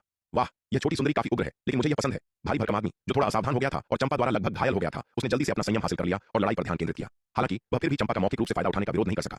हालांकि जबकि भारी भरकम आदमी बकवास कर रहा था और चंपा के साथ छेड़खानी कर रहा था, वह अपने पीछे एक स्थानिक लहर को नोटिस करने में विफल रहा और हरे वस्त्र में एक आकृति हवा से बाहर दिखाई दी। विराट ठीक उसी समय पहुंचा जब उसने भारी भरकम आदमी के चंपा के प्रति अभद्र शब्द सुने और उसका चेहरा तुरंत काला पड़ गया। वह कमीना मरने के लायक है। चंपा उसकी दुखती रग थी, जो कोई भी उसे छुएगा वह मरेगा। अब इस शापित जानवर ने चंपा के साथ इतनी खुले तौर पर छेड़खानी करने की हिम्मत की। अभद्र और अपमानजनक भाषा का उपयोग करते हुए विराट के दिल में तुरंत गुस्से की एक लहर दौड़ गई। एक विचार के साथ हजारों 9वीं श्रेणी की उच्च गुणवत्ता वाली लंबी तलवारें तुरंत उसके चारों ओर दिखाई दी। ये लंबी तलवारें एक भयानक तलवार व्यूह में संयोजित हो गईं, जिसने भारी भरकम आदमी को घेर लिया। विराट पहले से ही भारी भरकम आदमी के प्रति तीव्र हत्या की मंशा रखता था, इसलिए उसका पहला कदम उसका सबसे शक्तिशाली तुक का पत्ता था। महापंचतत्व तलवार व्यूह का 12वां स्तर। जैसे जैसे विराट का साधना स्तर बढ़ता गया, उसकी दिव्य आत्मा की शक्ति भी मजबूत होती गई और महापंचतत्व तलवार व्यूह के 12वें स्तर के साथ वह जो शक्ति उजागर कर सकता था वह और भी भयानक हो गई। विराट अब जो शक्ति उजागर कर सकता था वह उस समय की तुलना में कई गुना अधिक थी जब उसने पहली बार महापंचतत्व तलवार व्यूह के 12वें स्तर को तोड़ा था। जब तलवारों की बारिश भारी भरकम आदमी की ओर बढ़ी तो उसे आखिरकार एहसास हुआ कि कुछ गलत है और वह जल्दी से पीछे मुड़ा। उसने जो देखा उसने लगभग उसकी आत्मा को ही निकाल दिया। अपने ऊपर तलवारों की बारिश को उतरते देख उसने तुरंत एक अतुलनीय रूप से घातक खतरे को महसूस किया। तू छोकरे, मुझ पर हमला करने की तेरी हिम्मत कैसे हुई? मैं राजकुमार बल्लाल हूं, भालू कबीले का युवा स्वामी। भारी भरकम आदमी आतंक में गरजा। तलवारों की बारिश के हमले का सामना करते हुए उसने अपना बचाव करने के लिए अपने हाथों को मुक्त करने की कोशिश की, लेकिन उसी क्षण चंपा ने तुरंत एक गुप्त तकनीक का इस्तेमाल किया जिसने उसकी जीवन क्षमता को जला दिया, जिससे उसकी ताकत नाटकीय रूप से बढ़ गई और उसके खिलाफ सबसे भयंकर हमला शुरू कर दिया। उसकी ताकत पहले से ही मोटे तौर पर चंपा के बराबर थी, लेकिन अब चंपा द्वारा उसे अपनी पूरी ताकत से पीछे रखने के लिए एक गुप्त तकनीक का उपयोग करने के साथ उसके पास तलवारों की बौछार से बचाव करने का कोई मौका नहीं था। सन्न सन्न सन्न तलवारों की बारिश ने एक भयानक तलवार व्यूह का गठन किया जो भारी भरकम आदमी पर उतर आया। आहा, इस भयानक तलवार व्यूह के हमले के तहत भारी भरकम आदमी ने एक तीखी चीख निकाली। उसका शरीर तुरंत हजारों लंबी तलवारों से कट गया, जिससे वह खून से लथपथ हो गया। हालांकि भारी भरकम आदमी मजबूत था। विराट का 12वें स्तर का महापंचतत्व तलवार व्यूह कोई मजाक नहीं था। चंपा की पूरी शक्ति द्वारा पीछे धकेले जाने के साथ उसके पास विरोध करने की कोई ताकत नहीं थी। व्यावहारिक रूप से तलवार व्यूह को उसे ठोस रूप से मारने की अनुमति दी। वह गंभीर रूप से घायल कैसे नहीं होता। जैसे ही वह विराट के महापंचतत्व तलवार व्यूह से गंभीर रूप से घायल हो रहा था, चंपा ने मौके का फायदा उठाया, शक्ति का एक विस्फोट किया। एक तेज तलवार की रोशनी भारी भरकम आदमी के सिर की ओर काटती हुई आई। नहीं, भारी भरकम आदमी ने तलवार की रोशनी को अपनी गर्दन की ओर काटते हुए देखा। उसकी आंखें पूरी तरह से आतंक से भर गईं और वह अत्यधिक आक्रोश के साथ गरजा। वह भालू कबीले का युवा स्वामी था जो 5 महान दानव कुलों में से एक था और इतनी कम उम्र में उसने पहले ही अर्धचरण दिव्य विकास लोक की साधना कर ली थी। इसके अलावा वह दिव्य योद्धा सूची में 125वें स्थान पर एक मार्शल आर्ट प्रतिभा था। उसके जैसे असीमित क्षमता वाले मार्शल आर्ट प्रतिभा के पास एक लंबा और समृद्ध भविष्य था। वह यहाँ कैसे मर सकता था? लेकिन दुर्भाग्य से चाहे उसने अपने दिल में कितना भी डर महसूस किया हो, अतुलनीय रूप से तेज तलवार की रोशनी आखिरकार उसकी गर्दन से कट गई। खच तलवार की रोशनी चमकी और एक विशाल सिर उड़ गया। अपनी चेतना को तेजी से अंधेरे में लुप्त होते हुए महसूस करते हुए इस समय भारी भरकम आदमी के दिल में अंतहीन पछतावा उठा। उसने कभी नहीं सोचा था कि सुंदरता की मांग करने के लिए लोमड़ी कबीले में आना उसे अपनी जान की कीमत पर पड़ेगा। भालू कबीले के युवा स्वामी के रूप में वह हमेशा एक ऐसा व्यक्ति रहा था जो एक बड़े अनुयायी वर्ग को आदेश देता था, दबंग और अत्याचारी होने का आदी था और उसने अतीत में अनगिनत निर्दोष महिलाओं को नुकसान पहुंचाया था। इस बार सड़क पर उन आश्चर्यजनक रूप से सुंदर महिलाओं का सामना करना जिन्हें उसने पहले कभी नहीं देखा था, वह स्वाभाविक रूप से उन्हें जब्त करना चाहता था और उन्हें अपने घर ले जाकर आनंद का जीवन जीना चाहता था। लेकिन उसने जो उम्मीद नहीं की थी वह यह थी कि जिसे वह एक अच्छी किस्मत समझता था वह उसकी जान ले लेगी। युवा स्वामी भारी भरकम आदमी को मारा गया देखकर अन्य भालू कबीले के योद्धा तुरंत चौंक गए और घबराहट में चिल्लाए, तू छोटे कमीने, हमारे भालू कबीले के युवा स्वामी को मारने की तेरी हिम्मत कैसे हुई? तू तो गया, न केवल तू बल्कि तेरे से जुड़ा हर कोई मरना चाहिए। और ये कुछ गंदी कुतिया युवा स्वामी तुम्हारे कारण मरे, तुम्हें सबसे क्रूर यातना भुगतनी होगी। अपने शुरुआती सदमे के बाद भालू कबीले के योद्धा जिनकी आंखें गुस्से से लाल थीं, शाप देने और कसम खाने लगे। वे अपने युवा स्वामी के साथ लोमड़ी कबीले की पैतृक भूमि में गए थे, उनकी उपस्थिति से लाभ उठाने और लोमड़ी कबीले के भीतर आनंद का जीवन जीने की उम्मीद कर रहे थे, लेकिन उन्होंने कभी नहीं सोचा था कि रास्ते में ऐसा कुछ होगा। उनके युवा स्वामी के मरने के साथ ये सेवक और रक्षक निश्चित रूप से अच्छा नहीं करेंगे। भालू कबीले के नियमों की कठोरता को देखते हुए उन्हें भी सबसे अधिक संभवतः मार दिया जाएगा। भालू कबीले के योद्धाओं के गुस्से भरे शाप सुनकर विराट ने केवल उन्हें ठंडेपन से देखा, फिर वायु पिशाच तुंबी निकाली, उसका ढक्कन खोला और तुरंत अनगिनत शक्तिशाली वायु पिशाचों को रिहा कर दिया, जिन्होंने भालू कबीले के योद्धाओं पर हमला किया। जैसे जैसे विराट की ताकत बढ़ती गई, वायु पिशाच तुंबी के साथ वह जो शक्ति उजागर कर सकता था वह भी मजबूत होती गई। इन भयानक वायु पिशाचों के हमले के तहत कई अर्धचरण दिव्य विकास लोग भालू कबीले के योद्धा जो नीलिमा को घेर रहे थे तुरंत वायु पिशाचों द्वारा गंभीर रूप से घायल हो गए। नीलिमा ने इस अवसर का लाभ उठाया, अपनी जन्मजात फीनिक्स अग्नि का एक कौर थूका, जिससे गंभीर रूप से घायल भालू कबीले के योद्धा तुरंत राख में जल गए। अपने हाथों को मुक्त करने के बाद चंपा भी नीलिमा को घेरने वाले भालू कबीले के योद्धाओं की ओर दौड़ी। एक पल में विराट, नीलिमा और चंपा के संयुक्त हमले के तहत दर्जन भर भालू कबीले के अर्धचरण दिव्य विकास लोक योद्धा जो नीलिमा को घेर रहे थे उनका सफाया हो गया। मोहिनी से लड़ने वाले भालू कबीले के योद्धा ने स्थिति को गंभीर देखते हुए मुड़ने और भागने की कोशिश की। हिम्मत कैसे हुई हमारे भालू कबीले के राजकुमार को मारने की? आज तुम सब मरोगे। नीचे का दृश्य देखकर उस बुजुर्ग की आंखें क्रोध से लाल हो गईं। उसने आसमान की तरफ मुंह करके एक भयानक दहाड़ लगाई। उसके शरीर से एक विनाशकारी ऊर्जा फूट पड़ी। उसी क्षण उस बुजुर्ग ने एक वर्जित तकनीक का इस्तेमाल किया। उसने अपनी जीवन शक्ति को जलाकर अपनी ताकत को कई गुना बढ़ा लिया और अपने असली रूप में आ गया। देखते ही देखते वह हजारों फीट ऊंचा एक विशालकाय भालू बन गया, जिससे एक खूंखार और आदिम आभा निकल रही थी। इससे पहले भले ही महारानी रेणुका ने अपने शक्तिशाली जादुई अस्त्रों की मदद से उसे दबा रखा था, लेकिन उसने कभी अपनी जीवन शक्ति जलाने वाली इस तकनीक का इस्तेमाल करने के बारे में नहीं सोचा था। वह जानता था कि इस तकनीक से कुछ समय के लिए ताकत तो बढ़ जाती है, लेकिन इसके परिणाम बहुत घातक होते हैं। उसे अपनी साधना पर पूरा भरोसा था कि वह अंत में महारानी रेणुका को हरा देगा। भले ही रेणुका के पास बेहतर हथियार थे, लेकिन असली शक्ति के मामले में वह उस बुजुर्ग से कम थी। लेकिन अब विराट ने अचानक आकर जिस तरह राजकुमार बल्लाल को मारा और भालू कबीले की पूरी सेना का सफाया कर दिया, उससे वह बुजुर्ग अपना आपा खो बैठा था। वह राजकुमार बल्लाल के रक्षक के रूप में लोमड़ी कबीले की पैतृक भूमि पर आया था। अब राजकुमार की मौत के बाद वह चाहे दिव्य विकास लोक का एल्डर ही क्यों न हो, कबीले में उसे इसका जवाब देना पड़ता।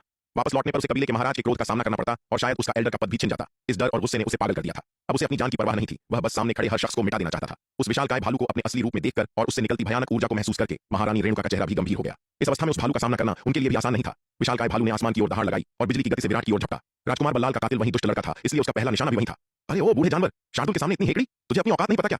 विशालकाय भालू को विराट पर झपटते देख शार्दुल ने तिरस्कार भरी हंसी हंसी। अगले ही पल शार्दुल ने भी आसमान को चीरती हुई दहाड़ लगाई। उसका शरीर बढ़ा और वह एक विशाल सफेद बाग में बदल गया। उसका सिर बादलों को छू रहा था और पैर मजबूती से धरती पर जमे थे। उसके शरीर से एक प्राचीन और जंगली आभा निकल रही थी। शार्दुल ने अपना विशाल पंजा उठाया और पूरी ताकत से उस झपटते हुए भालू पर दे मारा। भले ही वह भालू दिव्य विकास लोक के शुरुआती चरण का एक शक्तिशाली योद्धा था, लेकिन शार्दुल को उसका जरा भी डर नहीं था। आरोहण लोक के शिखर पर पहुंचने के बाद शार्दुल की ताकत अब दिव्य विकास लोक के किसी भी योद्धा से कम नहीं थी। जब उसने नौशिखर पर्वत पर राखा को घेरा था तब भी वह नहीं डरा था, तो अब इस भालू से क्या डरता? और अब तो उसकी ताकत पहले से दोगुनी हो चुकी थी। जब उस विशालकाय भालू ने अपने सामने उस सफेद बाघ को देखा तो उसकी आंखों में दहशत तैर गई। लानत है, यह बेवकूफ बाघ कौन है? सिर्फ आरोहण लोक के शिखर पर होकर भी यह मुझ जैसे दिव्य विकास लोक के योद्धा पर इतना दबाव कैसे डाल रहा है? शार्दुल से निकलती उस खूंखार आभा को महसूस करके भालू के खून में एक सिहरन दौड़ गई। यह एक प्राकृतिक डर था जो उसकी हड्डियों तक समा गया। यह स्थिति उसके लिए किसी बुरे सपने जैसी थी, लेकिन भले ही वह शार्दुल की ताकत से हैरान था, वह पीछे नहीं हटा। उसने अपना विशाल पंजा उठाया और शार्दुल के वार को रोकने की कोशिश की। अगर वह एक आरोहण लोक के बाघ से डरकर भागता तो दानव समाज में उसे मुंह दिखाने की जगह नहीं मिलती। धड़ाम, दोनों के विशाल पंजे आपस में टकराए और एक कान फोड़ देने वाला धमाका हुआ। युद्ध की भयानक तरंगें सुनामी की तरह चारों दिशाओं में फैल गईं। यह मंजर देखकर विराट ने तुरंत मोहिनी का हाथ पकड़ा और उसे लेकर दूर हट गया। उन सब में मोहिनी सबसे कमजोर थी। अगर वह इन भयानक तरंगों की चपेट में आ जाती तो उसका बचना मुश्किल था। चंपा और नीलिमा के लिए यह खतरा कम था, जब तक कि कोई दिव्य विकास लोक का योद्धा सीधे उन पर हमला न करे। विराट को खतरे के वक्त सबसे पहले अपनी चिंता करते देख मोहिनी के दिल में मिठास घुल गई। हालांकि वह जानती थी कि विराट ने ऐसा इसलिए किया क्योंकि वह सबसे कमजोर थी, न कि इसलिए कि वह उसे सबसे ज्यादा चाहता था। फिर भी उसे खुशी महसूस हुई। इससे पता चलता था कि विराट को उसकी फिक्र है। लेकिन यह दृश्य नीलिमा ने देख लिया और उसे जलन होने लगी। विराट, तुम्हें आने में इतनी देर क्यों लगी? तुम्हें पता है उन जानवरों ने मुझे अधमरा कर दिया था। नीलिमा उड़कर विराट के पास आई और गुस्से में उससे सवाल करने लगी। खबर मिलते ही मैं तुरंत आ गया, अब और कितनी तेजी चाहिए तुझे? विराट ने सिर पीटते हुए कहा। खबर मिलने से लेकर यहाँ पहुंचने में उसे 10 सांसों से भी कम वक्त लगा था और यह फिर भी शिकायत कर रही थी। यह बेवकूफ चिड़िया सच में बिना सोचे समझे कुछ भी बोलती है। मुझे तो लगता है तुम उस लोमड़ी के चक्कर में पड़ गए हो, तभी तुम्हें मेरी और चंपा दीदी की कोई परवाह नहीं है। नीलिमा ने ताना मारा। दरअसल वह जानती थी कि विराट बहुत तेजी से आया था, लेकिन वह विराट और उस लोमड़ी को इतना करीब बर्दाश्त नहीं कर पा रही थी। अगर विराट चंपा के साथ होता तो उसे कोई दिक्कत नहीं थी, क्योंकि चंपा उसके बचपन की साथी थी। लेकिन यह लोमड़ी उससे बाद में आई थी, उसे कमजोर थी और उतनी सुंदर भी नहीं थी। फिर यह विराट का ध्यान अपनी ओर क्यों खींच रही थी? ओ बेवकूफ चिड़िया, क्या तुझे फिर से मार खाने का मन है? नीलिमा की बातें सुनकर विराट के माथे पर लकीरें उभर आईं और उसने गुस्से से कहा, यह बेवकूफ चिड़िया बेकार में मुसीबत खड़ी कर रही है। लगता है बहुत दिनों से इसकी पिटाई नहीं हुई, इसलिए इसके पर निकल आए हैं। नीलिमा, छोटे मालिक को दोष मत दो, वो सच में बहुत जल्दी आए हैं। इस समय चंपा भी वहां आ गई और उसने बीच बचाव किया। नीलिमा भले ही मोहिनी से जलती हो, लेकिन चंपा को उससे कोई जलन नहीं थी। उसके लिए नीलिमा और मोहिनी दोनों उसकी अच्छी बहनें थीं। वैसे भी चंपा ने कभी किसी और महिला से होड़ करने के बारे में नहीं सोचा था। उसके दिल में जब तक वह विराट की सेवा कर सकती थी वह संतुष्ट थी। नीलिमा और विराट को फिर से बहस करते देख वह जल्दी से सुलह कराने आ गई। चंपा दीदी की खातिर मैं तुम्हें इस बार छोड़ रही हूँ। चंपा की बात सुनकर नीलिमा ने अपने पंख फड़फड़ाए और कहा, नीलिमा के भोले और बेवकूफ दिखने वाले रवैये पर मत जाइए। यह छोटी चिड़िया वास्तव में बहुत चालाक है। वह अच्छी तरह जानती थी कि वह अकेले विराट से नहीं जीत सकती और विराट उसे आसानी से मजा चखा सकता है। इसलिए उसने पहले ही चंपा की शरण लेने का फैसला कर लिया था। चंपा की ढाल होने पर विराट उसे मारने से पहले 2 बार सोचेगा। विराट उस बेवकूफ चिड़िया के साथ बहस करने के मूड में नहीं था। उसे उसकी हरकतों की आदत हो चुकी थी। विराट ने चंपा की ओर मुड़कर पूछा कि आखिर हुआ क्या था। थोड़ी पूछताछ के बाद उसे पता चला कि चंपा और उसके साथी यात्रा करते समय भालू दानवों के एक समूह से टकरा गए थे, जो लोमड़ी कबीले की पैतृक भूमि की ओर जा रहे थे। उन्हें देखते ही भालू दानवों ने उन पर भद्दी टिप्पणियां करनी शुरू कर दी और उन्हें पकड़ने की कोशिश की। इस तरह के अपमान को वे बर्दाश्त नहीं कर सके। महारानी रेणुका ने सबसे पहले हमला किया और फिर भीषण युद्ध शुरू हो गया। चंपा, नीलिमा और मोहिनी की बातें सुनने के बाद विराट को पूरी कहानी समझ आ गई। सच तो यह है कि अभी के नजारे से ही उसने आधी बात का अंदाजा लगा लिया था। पूरी बात समझने के बाद भालू कबीले के प्रति विराट की हत्यारी मंशा और भी गहरी हो गई। मेरे लोगों को छूने की हिम्मत, इन हरामखोरों को तो मरना ही होगा। विराट ने दूर युद्ध के मैदान की ओर देखा। वहां आसमान में शार्दूल और महारानी रेणुका मिलकर उस खूंखार विशालकाय भालू पर हमला कर रहे थे। विशालकाय भालू की ताकत वास्तव में भयानक थी। अपना असली रूप दिखाने और गुप्त तकनीक का इस्तेमाल करने के बाद उसकी ताकत कई गुना बढ़ गई थी। शार्दूल और महारानी रेणुका के संयुक्त प्रयासों के बावजूद वे उसे जल्दी नहीं हरा पा रहे थे। हालांकि विराट का इस लड़ाई में हस्तक्षेप करने का कोई इरादा नहीं था। भले ही उसकी मौजूदा ताकत कम नहीं थी, लेकिन एक असली दिव्य विकास लोक के विशेषज्ञ और उसमें अभी भी काफी अंतर था। अगर पहले से कोई व्यूह रचा गया होता तो बात अलग थी। बिना किसी तैयारी के आगे बढ़ने से कोई खास मदद नहीं मिलती, जब तक कि वह रक्त दहन गुप्त तकनीक और नाग पाताल तलवार का उपयोग न करे। लेकिन एक भालू दानव को मारने के लिए अपनी जीवन शक्ति जलाना उसके लिए घाटे का सौदा था। लड़ाई की स्थिति को देखकर लग रहा था कि भले ही भालू दानव भयंकर और शक्तिशाली था, लेकिन उसकी हार केवल समय की बात थी। आखिरकार जीवन शक्ति जलाने वाली तकनीक की शक्ति तो बहुत होती है, लेकिन यह लंबे समय तक नहीं टिकती। जैसे ही तकनीक का असर खत्म होगा, उसकी हार निश्चित है। और वास्तव में हुआ भी वही जो विराट ने सोचा था। गुप्त तकनीक का उपयोग करने और अपना असली रूप प्रकट करने के बाद विशालकाय भालू ने पाया कि वह अभी भी शार्दूल और महारानी रेणुका को नहीं हरा पा रहा था और वह घबराने लगा। अपने वर्तमान भयानक रूप के बावजूद वह अच्छी तरह जानता था कि उसकी यह अवस्था लंबे समय तक नहीं टिकेगी। अगर वह जल्दी ही शार्दूल और महारानी रेणुका को नहीं दबा पाया तो उसका अंत निश्चित था। लड़ाई लगभग उतनी देर चली जितनी देर में एक प्याली चाय बनती है। यह देखकर कि वह जीत नहीं सकता, विशालकाय भालू ने और लड़ने की हिम्मत नहीं की। उसने दहाड़ लगाई और एक पंजे से शार्दूल और महारानी रेणुका को पीछे धकेल दिया और फिर भागने की कोशिश की। लेकिन जैसे ही वह भागने वाला था, आसमान से एक विशाल पंजा नीचे उतरा। आसमान को ढक लेने वाला यह विशाल पंजा भयानक शक्ति से भरा था, जो शार्दूल और महारानी रेणुका की संयुक्त शक्ति से 10 गुना ज्यादा ताकतवर था। इस विशाल पंजे को अपनी ओर आते देख विशालकाय भालू की आंखों में खौफ छा गया। उस गिरते हुए पंजे से उसे मौत की गंध आ रही थी। नहीं! विशालकाय भालू ने विद्रोह में दहाड़ लगाई और आसमान से गिरते उस विशाल पंजे का सामना करने के लिए अपना एक शक्तिशाली पंजा ऊपर मारा। धड़ाम! एक कान फोड़ देने वाला धमाका हुआ। हवा में 2 पंजे टकराए और विशालकाय भालू उस भारी पंजे की चोट से सीधा जमीन में जा धंसा, जिससे धरती में एक विशाल गड्ढा बन गया। अनगिनत धूल और पत्थर तीरों की तरह आसमान में उड़ गए। इतनी भारी चोट खाकर भालू अधमरा हो गया। उसके मुंह से खून का फव्वारा फूट पड़ा और वह गड्ढे के तल में बेसुध पड़ा रहा। कुर्मा, बहुत बढ़िया! यह देखकर शार्दूल ने आसमान की ओर चिल्लाकर कहा, भाई तुम मुझे शर्मिंदा कर रहे हो। ऊपर से एक भारी और कर्कश आवाज आई और उसके साथ ही एक विशाल कछुआ आसमान से नीचे उतरा। दरअसल मोहिनी का संदेश मिलने के बाद विराट ने टेलीपोर्टेशन ताबीज का उपयोग करते हुए शार्दूल और कुर्मा को भी इधर आने का संकेत दे दिया था। शार्दूल और कुर्मा संदेश मिलते ही निकल पड़े थे, लेकिन क्योंकि कुर्मा बहुत शक्तिशाली था, विराट द्वारा बनाया गया टेलीपोर्टेशन ताबीज उसका भार उठाने के लिए थोड़ा कम पड़ रहा था। इसका मतलब था कि शार्दूल की तुलना में कुर्मा हर बार ताबीज का उपयोग करके कम दूरी तय कर पाता था, इसीलिए उसे पहुंचने में इतनी देर लगी। गनीमत थी कि वह एक कदम पीछे जरूर था, लेकिन बहुत देर नहीं हुई थी और विशालकाय भालू के भागने से पहले वह पहुंच गया और उसे रोक लिया। 1 साल से भी पहले जब उन्होंने 9 शिखर पर्वत में राका को घेरने की लड़ाई लड़ी थी, तब कुर्मा की ताकत पहले से ही काफी थी। अब 1 साल से अधिक की साधना के बाद उसकी ताकत वास्तव में दिव्य विकास लोक के मध्य चरण के विशेषज्ञ के बराबर थी। कुर्मा की मौजूदा ताकत के सामने वह विशालकाय भालू कैसे टिक सकता था? कुर्मा, शाबाश! इस समय विराट भी उड़कर वहां आया। उसने बड़े कछुए को देखा और बहुत संतोष के साथ कहा, बॉस की सेवा करना मेरा फर्ज है। विराट की तारीफ सुनकर विशाल कछुआ शर्मिंदगी से मुस्कुराया। विराट, तुम इस जानवर के साथ क्या करने की योजना बना रहे हो? इस समय महारानी रेणुका भी उड़कर आई। उन्होंने गड्ढे के तल में अधमरे पड़े विशालकाय भालू पर एक नजर डाली और विराट से पूछा। साथ ही उन्होंने विराट के बगल में खड़े उस भोले भाले दिखने वाले विशाल कछुए को देखा और उनकी आंखों में एक जटिल भाव चमक गया। इस विशाल कछुए की साधना की गति वास्तव में आश्चर्यजनक थी। उस समय जब यह विशाल कछुआ पहली बार देवदार झरना गुप्त क्षेत्र में मिला था, तब यह एल्डर युवराज को भी नहीं हरा सकता था, लेकिन अब यह विशाल कछुआ शायद तलवार संप्रदाय में सूर्यवीर के अलावा सबसे शक्तिशाली व्यक्ति था। इस बूढ़े जानवर के साथ और क्या किया जा सकता है? बस इसे मार डालो। विराट ने गड्ढे के तल में पड़े अधमरे भालू को देखा और ठंडे स्वर में कहा, एल्डर तेज और राका जैसे दुश्मनों के लिए, जो केवल उसे व्यक्तिगत रूप से निशाना बना रहे थे, विराट उन्हें आत्मसमर्पण करने का मौका दे सकता था। लेकिन उन दुश्मनों के लिए जिन्होंने उसके परिवार को नुकसान पहुंचाने की हिम्मत की, विराट बिल्कुल भी दया नहीं दिखाएगा। उसका परिवार उसकी सबसे बड़ी कमजोरी और ताकत थी और कोई उन्हें छू नहीं सकता था। शेर की मूंछ को हाथ लगाने का मतलब है निश्चित मौत। जो दुश्मन उसकी सीमा रेखा को पार करते, चाहे वे कोई भी हो, वे सब मारे जाएंगे। तुम्हारी हिम्मत, मैं भालू कबीले का एल्डर बलराज हूं। अगर तुमने मुझे मारने की हिम्मत की तो भालू कबीले तुम्हें कभी नहीं छोड़ेगा। विराट की बातें सुनकर विशालकाय भालू, जो अधमरा था, तुरंत डर गया और जोर से चिल्लाया। उसके स्तर तक साधना करने वाला कोई भी योद्धा मरना नहीं चाहता था। भालू कबीले के राजकुमार का बदला महत्वपूर्ण था, लेकिन चाहे वह कितना भी महत्वपूर्ण क्यों न हो, यह उसकी अपनी जान से बढ़कर नहीं था। हाँ, भालू कबीला। विराट ने उसकी ओर देखा और उपहास किया। तो क्या हुआ? अगर तुम भालू कबीले से हो, अगर तुमने मेरे लोगों को छूने की हिम्मत की, तो इस बात की चिंता मत करो कि तुम भालू कबीले के एल्डर हो या दानव दरबार के सदस्य, मैं तुम्हें बिना किसी हिचकिचाहट के मार डालूंगा। यह देखकर कि विराट उसके रत्बे से प्रभावित नहीं हुआ, विशालकाय भालू इस बार सचमुच घबरा गया। मुझे मत मारो, मैं आत्मसमर्पण कर सकता हूं, बस मेरी जान बख्श दो, मैं जो कहोगे वो करूंगा। विशालकाय भालू ने जल्दी से गिड़गिड़ाते हुए कहा। अब भीख मांग रहे हो? बहुत देर हो चुकी है। विराट ने ठंडे स्वर में कहा। इसके अलावा तुम जैसे जघन्य बूढ़े जानवर मरने के लायक ही हो। तुम्हें मारना दुनिया से एक बड़ी गंदगी को साफ करने जैसा है। चाहे इन भालुओं ने चंपा और नीलिमा के खिलाफ साजिश रची हो या लोमड़ी कबीले के साथ किए गए जघन्य अपराध हों, वे सब मौत के हकदार थे। ऐसे जघन्य अपराधियों से निपटने का सबसे अच्छा तरीका उन्हें सीधे खत्म करना है। वह रहम की भीख मांग रहा था, लेकिन उन लोमड़ी कन्याओं को कौन बख्शेगा जिन्हें इन जानवरों ने तड़पा तड़पा कर मार डाला था? कुर्मा, खत्म करो इसे। विराट ने और अधिक शब्द बर्बाद करने के बजाय सीधे विशाल कछुए को आदेश दिया। जी बॉस। विराट के शब्द सुनकर विशाल कछुए ने तुरंत सहमति जताई। इसके साथ ही उसने अपना पंजा बढ़ाया और विशालकाय भालू पर दे मारा। दरअसल अगर उसने पहले हाथ नहीं रोका होता तो यह विशालकाय भालू उसके पहले हमले में ही मारा गया होता। उसने विशालकाय भालू की जान इसलिए बख्शी थी ताकि विराट उसका फैसला कर सके। चूंकि उसके बॉस ने पहले ही जानवर की मौत का आदेश दे दिया था, तो अब उसे किस बात की हिचकिचाहट थी? नहीं, विशाल कछुए के पंजे को नीचे आते देख विशालकाय भालू ने अत्यधिक आक्रोश में एक दहाड़ लगाई। लेकिन दुर्भाग्य से वह विशाल कछुए की चोटों से पहले ही अधमरा हो चुका था और ऐसे भयानक रूप से शक्तिशाली प्राणी के सामने उसके पास विरोध करने की बिल्कुल भी शक्ति नहीं थी। एक कान फोड़ देने वाली दहाड़ के साथ विशालकाय भालू आखिरकार विशाल कछुए के पंजे से मारा गया। शार्दूल, यह लाश तुम्हारी हुई। विशालकाय भालू के मारे जाने पर विराट ने शार्दूल की ओर देखा और कहा, शुक्रिया बॉस। शार्दूल खुशी से झूम उठा। यह विशालकाय भालू दिव्य विकास लोक के मध्य चरण के करीब एक महान दानव था। इसकी लाश को खाने से, साथ ही उस दिव्य विकास लोक के रक्त पिशाच की बची हुई आधी लाश से उसे अर्धचरण दिव्य विकास लोक में सफलता प्राप्त करने के लिए पर्याप्त ऊर्जा मिल जाएगी। शार्दूल बिजली की गति से गड्ढे के नीचे गया और खुशी खुशी विशालकाय भालू की लाश को अपने स्थानिक जादुई खजाने में रख लिया। जैसे ही सबने अपना सामान समेटा और लौटने की तैयारी कर रहे थे, महारानी श्वेता हड़बड़ाती हुई वहां पहुंची। छोटे मालिक, यहाँ क्या हुआ? महारानी श्वेता ने आते ही विराट से पूछा। उसने अपनी सबसे तेज गति का इस्तेमाल किया था और यहाँ पहुंचने के लिए सब कुछ किया था, लेकिन उसे उम्मीद नहीं थी कि जब तक वह पहुंचेगी लड़ाई खत्म हो चुकी होगी। कुछ खास नहीं, बस भालू जैसे जानवरों के एक झुंड से सामना हो गया था, विराट ने लापरवाही से कहा। फिर उसने संक्षेप में महारानी श्वेता को स्थिति समझाई। सच कहूं तो विराट काफी प्रभावित था कि महारानी श्वेता इतनी जल्दी आ गई थी। यह जानना जरूरी है कि यह जगह लोमड़ी कबीले की पैतृक भूमि से पूरे 20 खरब मील दूर है। वह शार्दुल और कुर्मा केवल इसलिए इतनी जल्दी आ पाए क्योंकि उन्होंने स्थान परिवर्तन ताबीज की शक्ति का उपयोग किया था। अगर वे केवल अपनी उड़ने की गति पर निर्भर रहते तो सबसे तेज शार्दुल को भी शायद एक दिन लग जाता, लेकिन महारानी श्वेता का इतने कम समय में पहुंचना यह दिखाता है कि वह कितनी तेज थी। लगता है इस महिला की ताकत विराट की कल्पना से कहीं ज्यादा है। कोई आश्चर्य नहीं कि वह अपने कबीले के सदस्यों की गिरावट के बावजूद लोमड़ी कबीले को अब तक जीवित रखने में सक्षम रही है। आज उसे देखकर लगा कि यह महिला वास्तव में काफी काबिल है।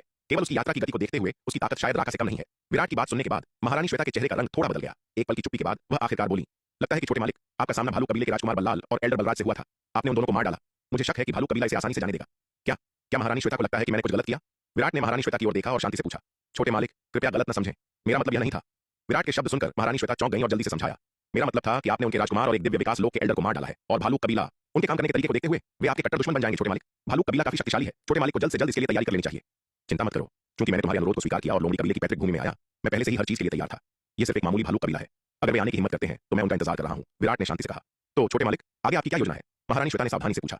सच तो यह है कि चीजें उसकी उम्मीदों से कहीं आगे बढ़ गई थीं। मूल रूप से उसकी योजना विराट और तलवार संप्रदाय की शक्ति पर भरोसा करके भालू कबीले और भेड़िया कबीले को पीछे हटने पर मजबूर करने की थी, न कि उनसे मौत की लड़ाई लड़ने की। एक बार जब भेड़िया कबीले और भालू कबीले को पता चल जाता कि उसके लोमड़ी कबीले के पास एक शक्तिशाली समर्थक है जिसकी ताकत दो महान दानव कबीलों से कम नहीं है, तो वे शायद लोमड़ी कबीले को परेशान करना जारी नहीं रखते, क्योंकि समान स्तर की ताकतों के बीच जब एक पूर्ण संघर्ष छिड़ता है तो दोनों पक्षों को बहुत भारी कीमत चुकानी पड़ती है। आमतौर पर जब तक कि दोनों पक्षों में कोई जानलेवा दुश्मनी न हो, समान ताकत वाली दो शक्तियां जीवन मरण के संघर्ष में शामिल नहीं होती। वे आमतौर पर सतर्क और संयमित रहती हैं। ठीक वैसे ही जैसे जब उसके लोमड़ी कबीले को भालू कबीले का समर्थन मिला तो भेड़िया कबीले ने शायद ही कभी उसके लोमड़ी कबीले पर हमला किया। भले ही उन्होंने किया, वह केवल कभी कभार की छेड़खानी थी, पहले की तरह बड़े पैमाने पर हमला नहीं। महारानी श्वेता ने यह उम्मीद नहीं की थी कि चीजें इस हद तक बढ़ जाएंगी कि विराट और उनके समूह ने सीधे भालू कबीले के राजकुमार बल्लाल और एल्डर बलराज को मार डाला। इसका मतलब था कि भालू कबीले के साथ उनका रिश्ता अब कभी नहीं सुधर सकता था। भालू कबीले के तौर तरीकों को देखते हुए वे ऐसी बात कभी बर्दाश्त नहीं करेंगे। क्या क्या तुम डर गई हो? क्या तुम्हें हमें बुलाने का पछतावा हो रहा है? विराट ने उसे ऊपर से नीचे तक देखा और शांति से पूछा। नहीं नहीं छोटे मालिक, कृपया गलत न समझें। विराट के शब्द सुनकर महारानी श्वेता ने घबराकर समझाया। छोटे मालिक का हमारे लोमड़ी कबीले की मदद के लिए आना एक ऐसा उपकार है जिसके लिए हम सभी आपके बहुत आभारी हैं। हम इसके लिए आपको कैसे दोषी ठहरा सकते हैं? आप जो भी निर्णय लेंगे छोटे मालिक, हमारा लोमड़ी कबीला बिना किसी हिचकिचाहट के मरते दम तक आपका अनुसरण करेगा। बस भालू कबीले जैसे भयानक दुश्मन का सामना करते हुए मैं आपके विचार जानना चाहती हूँ, ताकि हम पहले से तैयारी कर सकें और इस संघर्ष में हमारे आम कबीले के सदस्यों के नुकसान को कम कर सकें। महारानी श्वेता ने अपनी खूबसूरत आंखों से विराट को देखा और बहुत ईमानदारी से बात की। हम तुम्हें इसके बारे में ज्यादा घबराने की जरूरत नहीं है। विराट ने एक पल के लिए सोचा और कहा। उन आम लोमड़ी कबीले के सदस्यों के लिए बस उन्हें लोमड़ी कबीले के सुरक्षा कवच के दायरे में लौटने दो। लोमड़ी कबीले का सुरक्षा कवच उनकी रक्षा करेगा, उन्हें कोई खतरा नहीं होगा। जहां तक हमारे अस्तित्व की बात है, तुम्हें अभी के लिए चुप रहना चाहिए। अगर भालू कबीले से कोई पूछताछ करने आता है तो बस इतना कहना कि तुमने राजकुमार बल्लाल और एल्डर बलराज को मारा है। इस बिंदु पर विराट ने फिर से महारानी श्वेता की ओर देखा और पूछा। तुम्हें राजकुमार बल्लाल और एल्डर बलराज को मारने का इल्जाम अस्थायी रूप से अपने सिर लेने पर कोई आपत्ति तो नहीं है? नहीं, मैं आपके आदेशों का पालन करूंगी छोटे मालिक, महारानी श्वेता ने बिना किसी हिचकिचाहट के उत्तर दिया। हम बहुत अच्छा। महारानी श्वेता का दृढ़ रवैया देखकर विराट ने संतोष के साथ सिर हिलाया और कहा। जब तक भालू कबीला हमारे अस्तित्व से अनजान है, हम उन्हें चौंका सकते हैं। उसके बाद जब भी कोई शक्तिशाली सदस्य आए, तुम्हें उनके साथ विनम्र होने की जरूरत नहीं है। बस उन सभी को मार डालो। अगर बहुत सारे शक्तिशाली सदस्य आते हैं और तुम उन्हें नहीं संभाल सकती तो हम तुम्हारी मदद करेंगे। जी, श्वेता छोटे मालिक के आदेशों का पालन करेगी। विराट के शब्द सुनकर महारानी श्वेता ने आदरपूर्वक सिर झुकाया और कहा। चूंकि बात यहां तक पहुंच गई है, अब और कुछ कहने को नहीं बचा। केवल एक ही रास्ता बचा है। वैसे भी उसने पहले ही लोमड़ी दानव कबीले का नेतृत्व विराट के पीछे करने और तलवार संप्रदाय के अधीन होने का फैसला कर लिया है, इसलिए हिचकिचाने की कोई आवश्यकता नहीं है। लगभग 1000 वर्षों से भालू कबीले ने उनके लोमड़ी दानव कबीले पर अत्यधिक अत्याचार किया है और वे नहीं जानते कि उन्होंने कितनी लोमड़ी कन्याओं को तड़पा तड़पा कर मार डाला है। अब इस अपमान और खून के बदले का समय आ गया है। पहले पूरे कबीले के भविष्य के लिए वह केवल भालू कबीले को पीछे हटाना चाहती थी। उसका इरादा भालू कबीले के साथ पूरी तरह से संबंध तोड़ने का नहीं था और न ही उसका बदला लेने का इरादा था। लेकिन चूंकि चीजें इस हद तक विकसित हो चुकी थीं, उसने बस सारी हिचकिचाहट को किनारे करने और भालू कबीले से उस अपमान का हिसाब मांगने का फैसला किया जो उसने वर्षों से सहा था, और लोमड़ी कबीले का खून का बदला लेने का।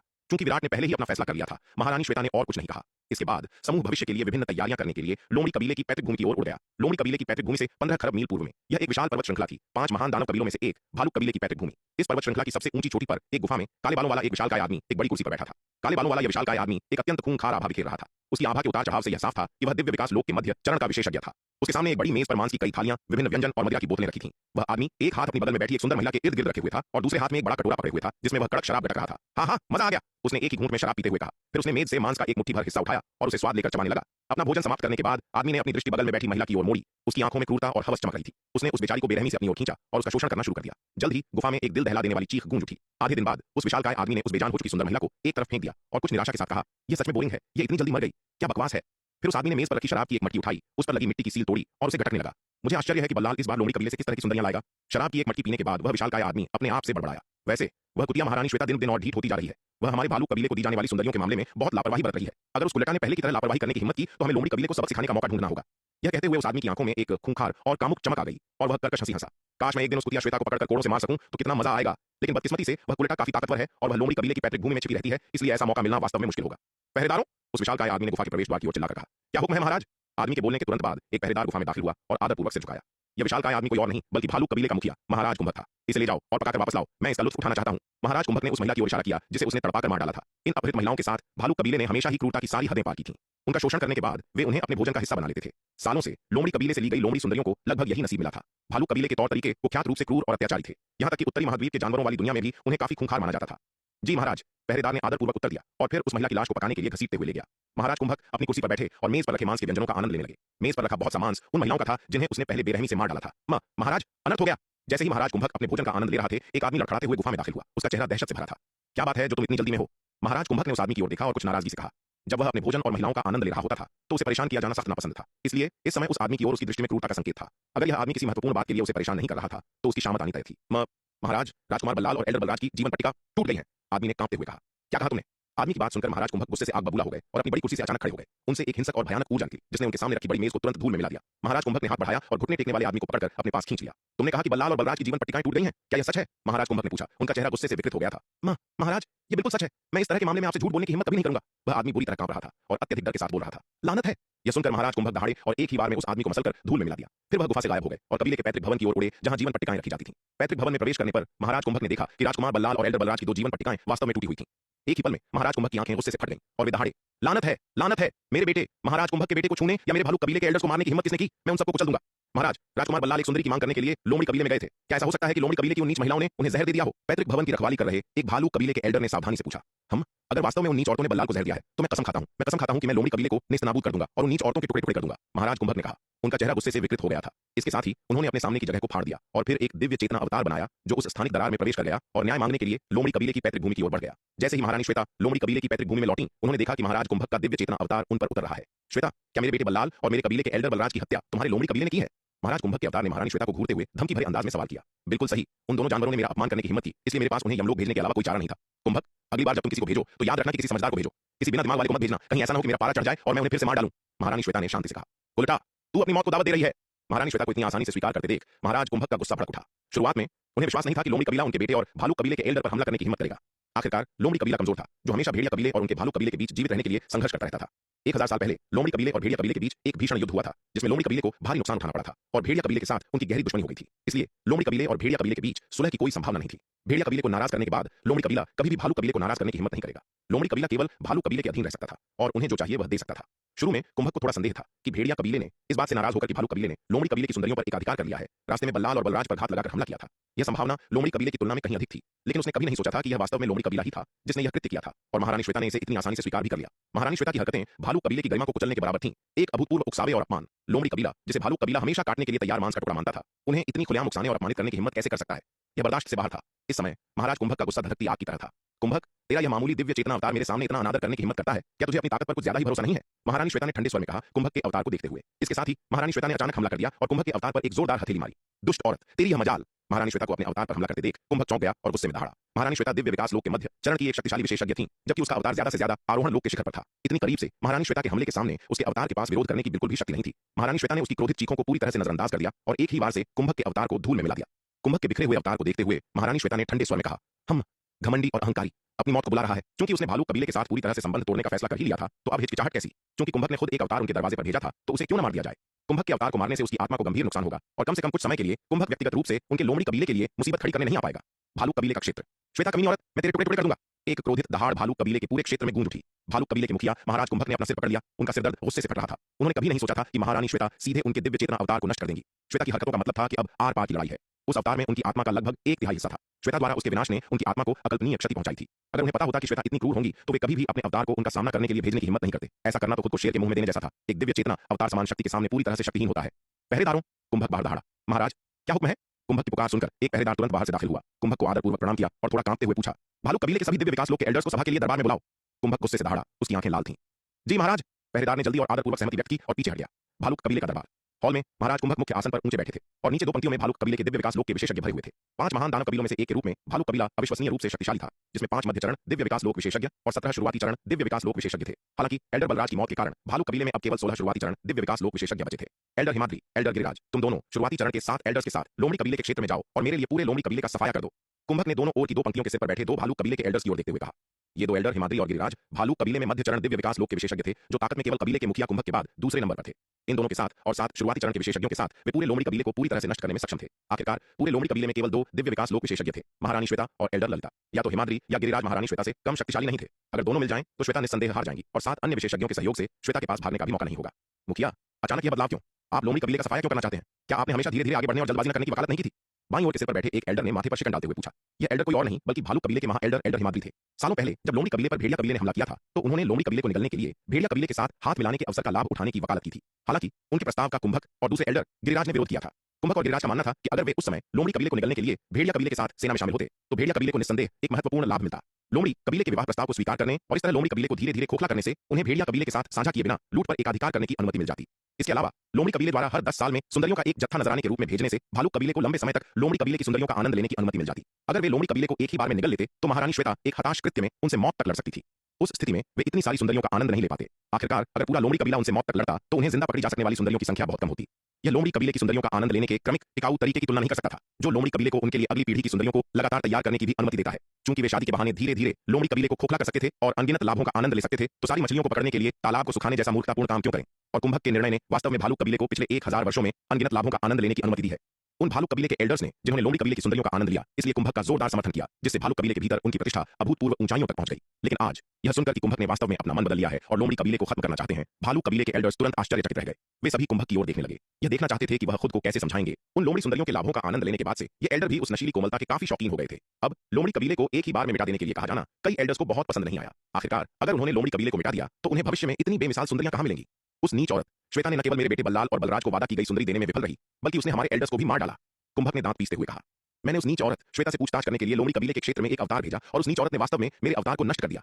एक मामूली लोमड़ी कबीले के सदस्य की हमारे भालू कबीले को उकसाने और हमारी गरिमा को कुचलने की हिम्मत कैसे हुई? यह बर्दाश्त से बाहर है। क्या उस नीच औरत श्वेता ने वास्तव में राजकुमार बल्लाल और एल्डर बलराज को मार डाला? कुंभक के शब्द सुनकर दूसरे एल्डर गिरिराज अचानक अपनी सीट से खड़े हो गए, सदमे और गुस्से में चिल्लाते हुए। उस नीच औरत ने हद कर दी है, उसकी इतनी हिम्मत! एक मामूली लोमड़ी कबीले का हमारे भालू कबीले को इस तरह उकसाने की हिम्मत करना वास्तव में असहनीय है। हमें अपने भालू कबीले की शर्म को मिटाने के लिए लोमड़ी कबीले को कुचलना होगा, नहीं तो अगर यह बात बाहर निकली तो हमारा भालू कबीला दानव जातियों के बीच फिर कभी सिर उठाने लायक नहीं रहेगा। हाँ, हमें लोमड़ी कबीले को कुचलना होगा। हमें उस नीच औरत श्वेता को पकड़ना होगा और उसके टुकड़े टुकड़े करने होंगे।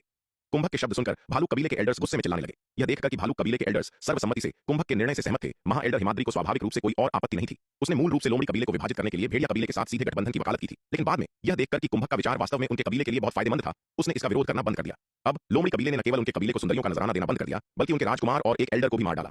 यह उनके कबीले के लिए घोर अपमान था और स्वाभाविक रूप से वे इसे बर्दाश्त नहीं कर सकते थे। कुछ चर्चा के बाद भालू कबीले ने लोमड़ी कबीले पर हमला करने का फैसला किया। भालू कबीले ने हिमाद्री और गिरिराज, अपने दो सबसे मजबूत एल्डर्स, कबीले के मुखिया कुंभक के अलावा जो दोनों मध्य चरण दिव्य विकास लोक में थे, को 7 अन्य शुरुआती चरण दिव्य विकास लोक एल्डर्स के साथ लोमड़ी कबीले की पैतृक भूमि की ओर भेजा। दरअसल लोमड़ी कबीले के लिए कुंभक की नफरत को देखते हुए वह मूल रूप से उन्हें खत्म करने के लिए अभियान का नेतृत्व व्यक्तिगत रूप से करना चाहता था। हालांकि श्वेता द्वारा उसके अवतार के विनाश के कारण उसकी आत्मा बुरी तरह क्षतिग्रस्त हो गई थी और उसकी ताकत बहुत कम हो गई थी। वह कम समय में अपनी आत्मा की चोटों से उबर नहीं सकता था, इसलिए उसने इस युद्ध में भाग नहीं लिया। लोमड़ी कबीले की पैतृक भूमि। राजकुमार बल्लाल और एल्डर बलराज को मारने के बाद से विराट ने भी गहन तैयारियां शुरू कर दी थीं।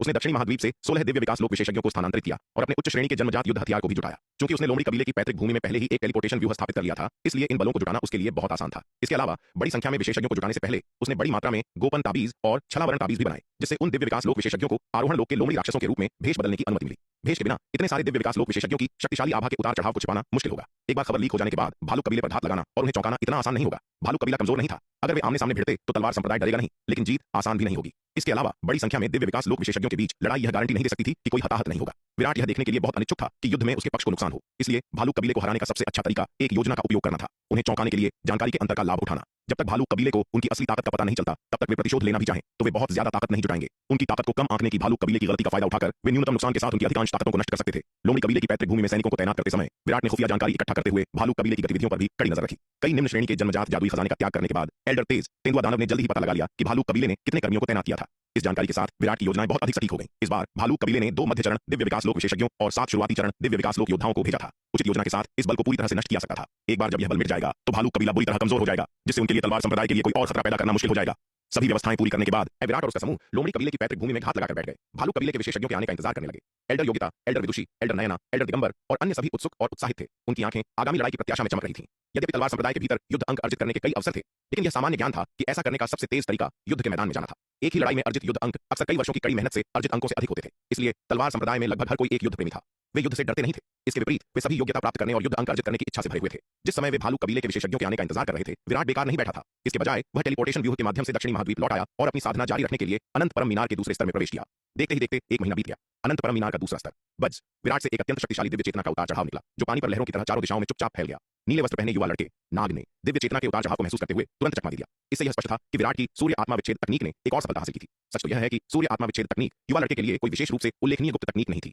यदि कोई और इसका उपयोग करता, भले ही उन्होंने इसमें महारत हासिल कर ली हो, तो भी वे उसे रत्ती भर भी प्रभावित नहीं कर पाते।